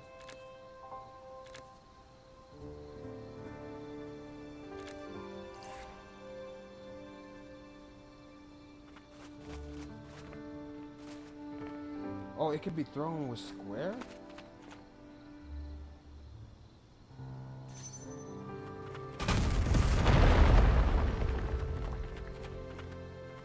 I didn't know that. Now I know. Oh, that's a separate boss. Loot. The cave spider. You were set up. You were set up in the very beginning.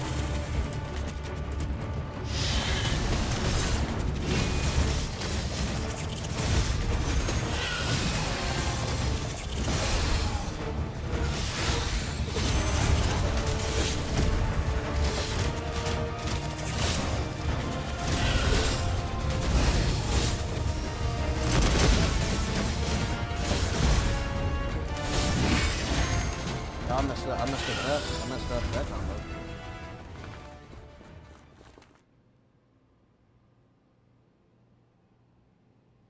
Everyone okay?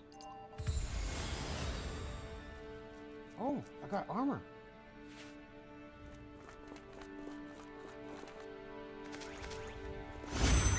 Yo, loot.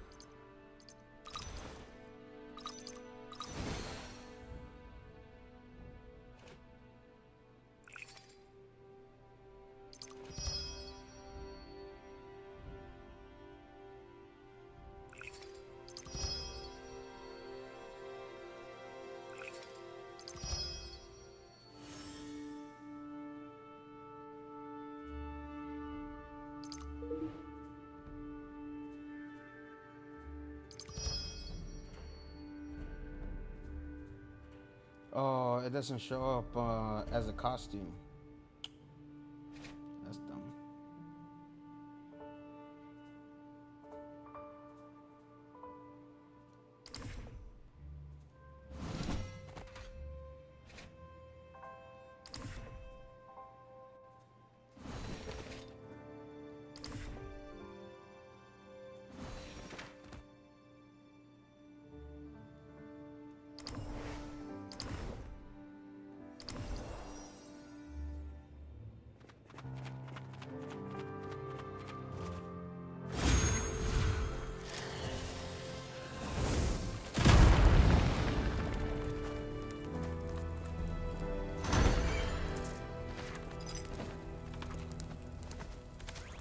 Alright, I got the treasure.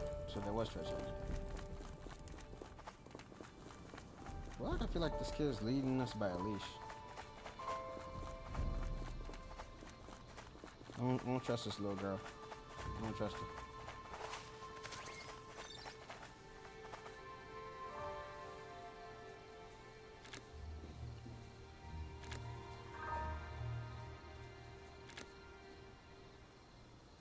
You've been deceiving us the whole time. I knew it. Called it. That's pretty bold, don't you think? At least say thanks or something. Mercenaries, thank you so much for your help. Being a mercenary seems really amazing.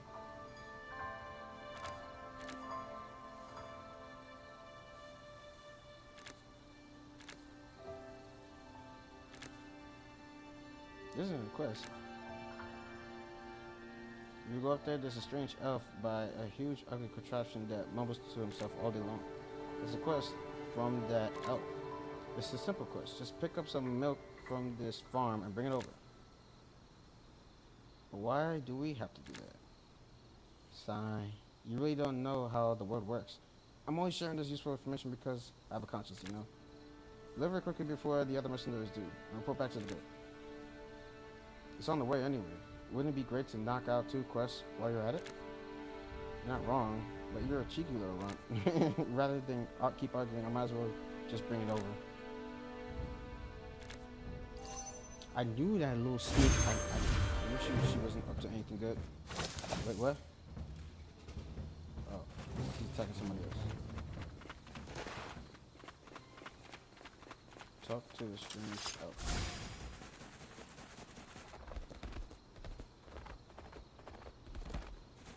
It's getting dark. It's getting dark. It's getting dark. It's getting dark. Hold on, be right back. Gotta go turn on the lights.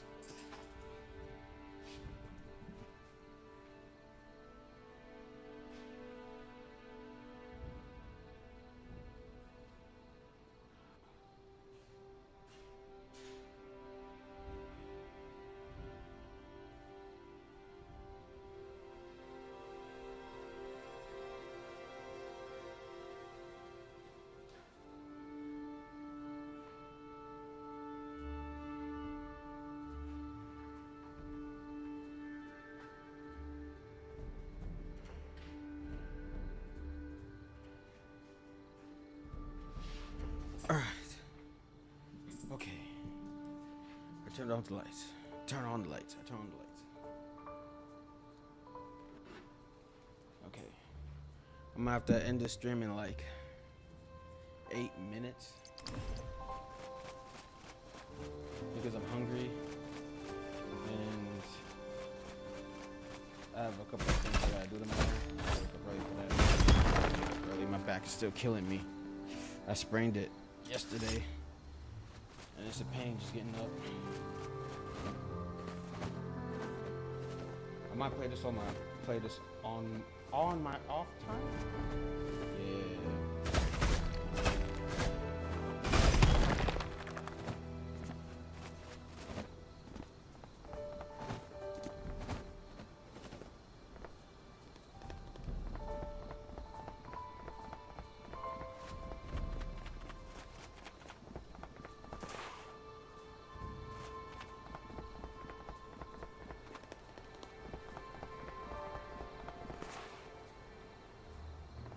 Who is this chump?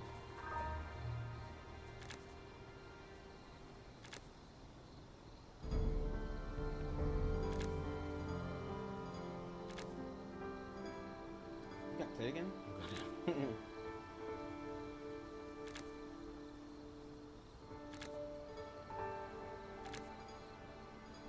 Want to see something really impressive? I can cut your weight in half with this axe. Would you be a wizard by any chance? Now that you think of it, a meeting like this is fake, but I haven't introduced myself yet. My name is Elvwin. I'm an archaeologist who has been studying ancient civilizations for a long time.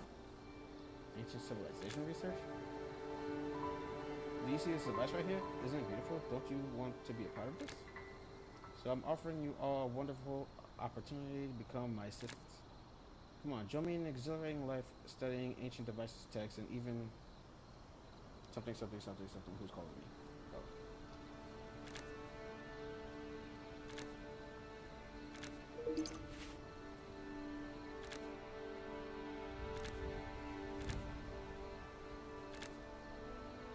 I'm doing free work. Just say something. Still apart from us.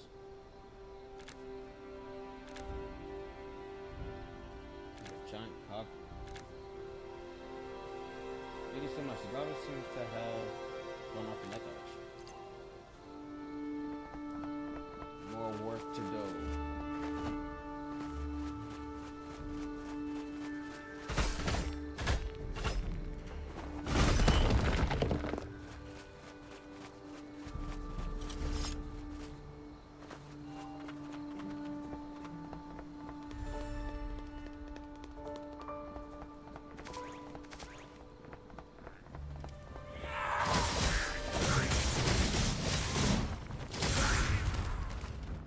Level up.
You're still alive, dude.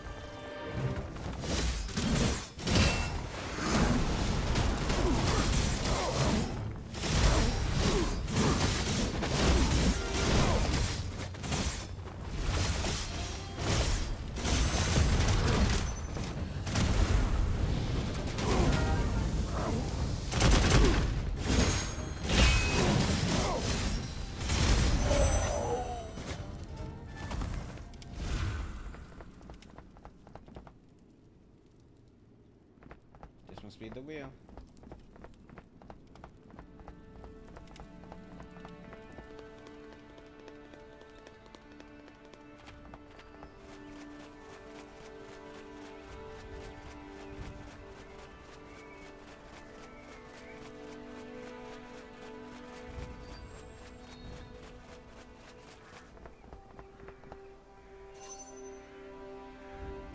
There.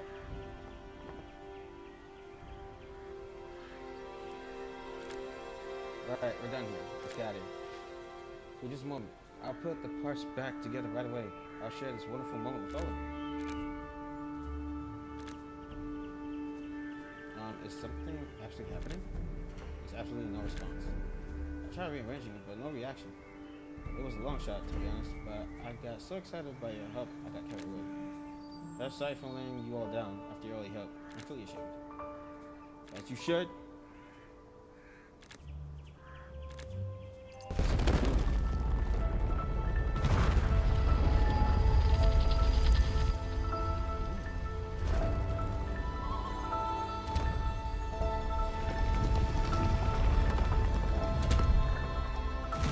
Nice.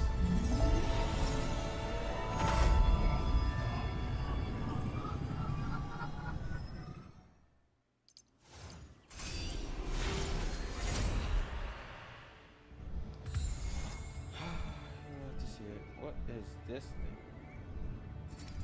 Arcana of War. An Arcana of War depicted with the beginning of the Great War. It tells the story of a dragon that rebelled against the goddess. The darkness devoured by the light devoured life and stretched its evil claws toward the goddess. Upon use, gain 300 combat points.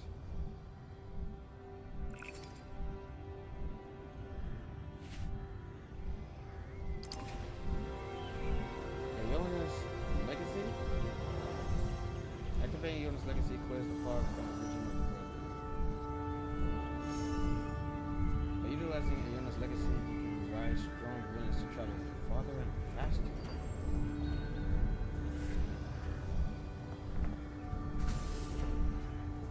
Whoa! Hey, how did you do that? What on earth did you do?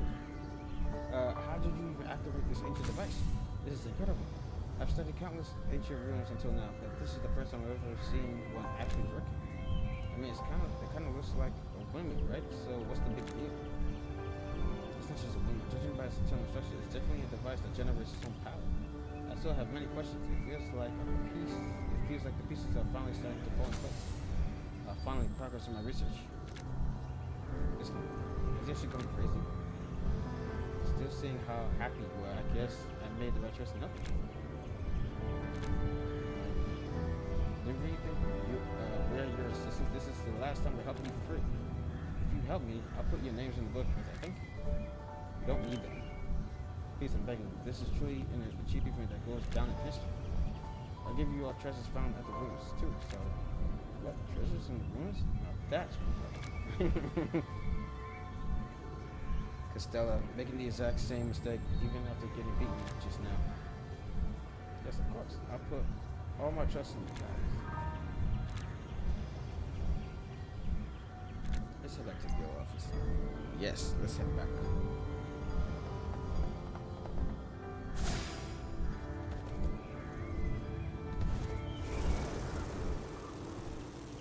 Boost, my little bug. Boost.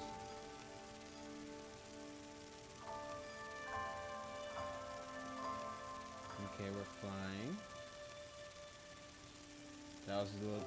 That's a bit awesome. And we're gonna drop because his stamina is weighing out.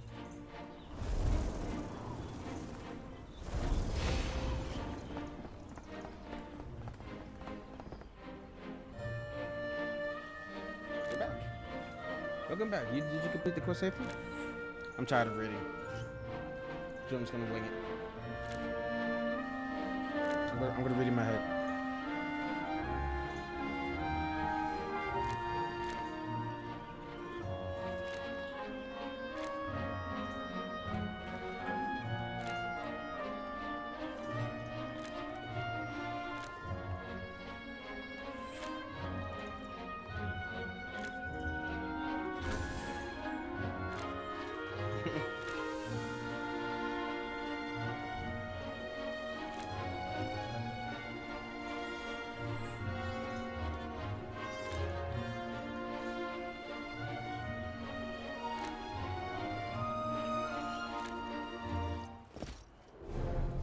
That's the Guildmaster hold.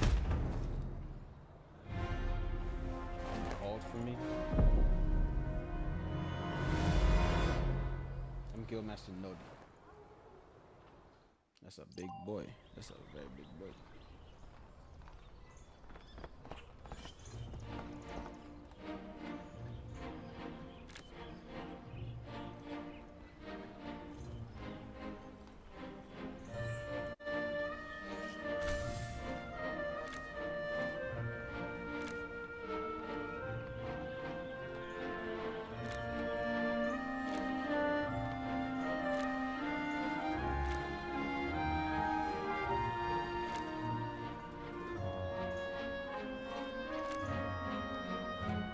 Oh yeah, they need to build up reputation. He can't just give out S-class jobs to these fools.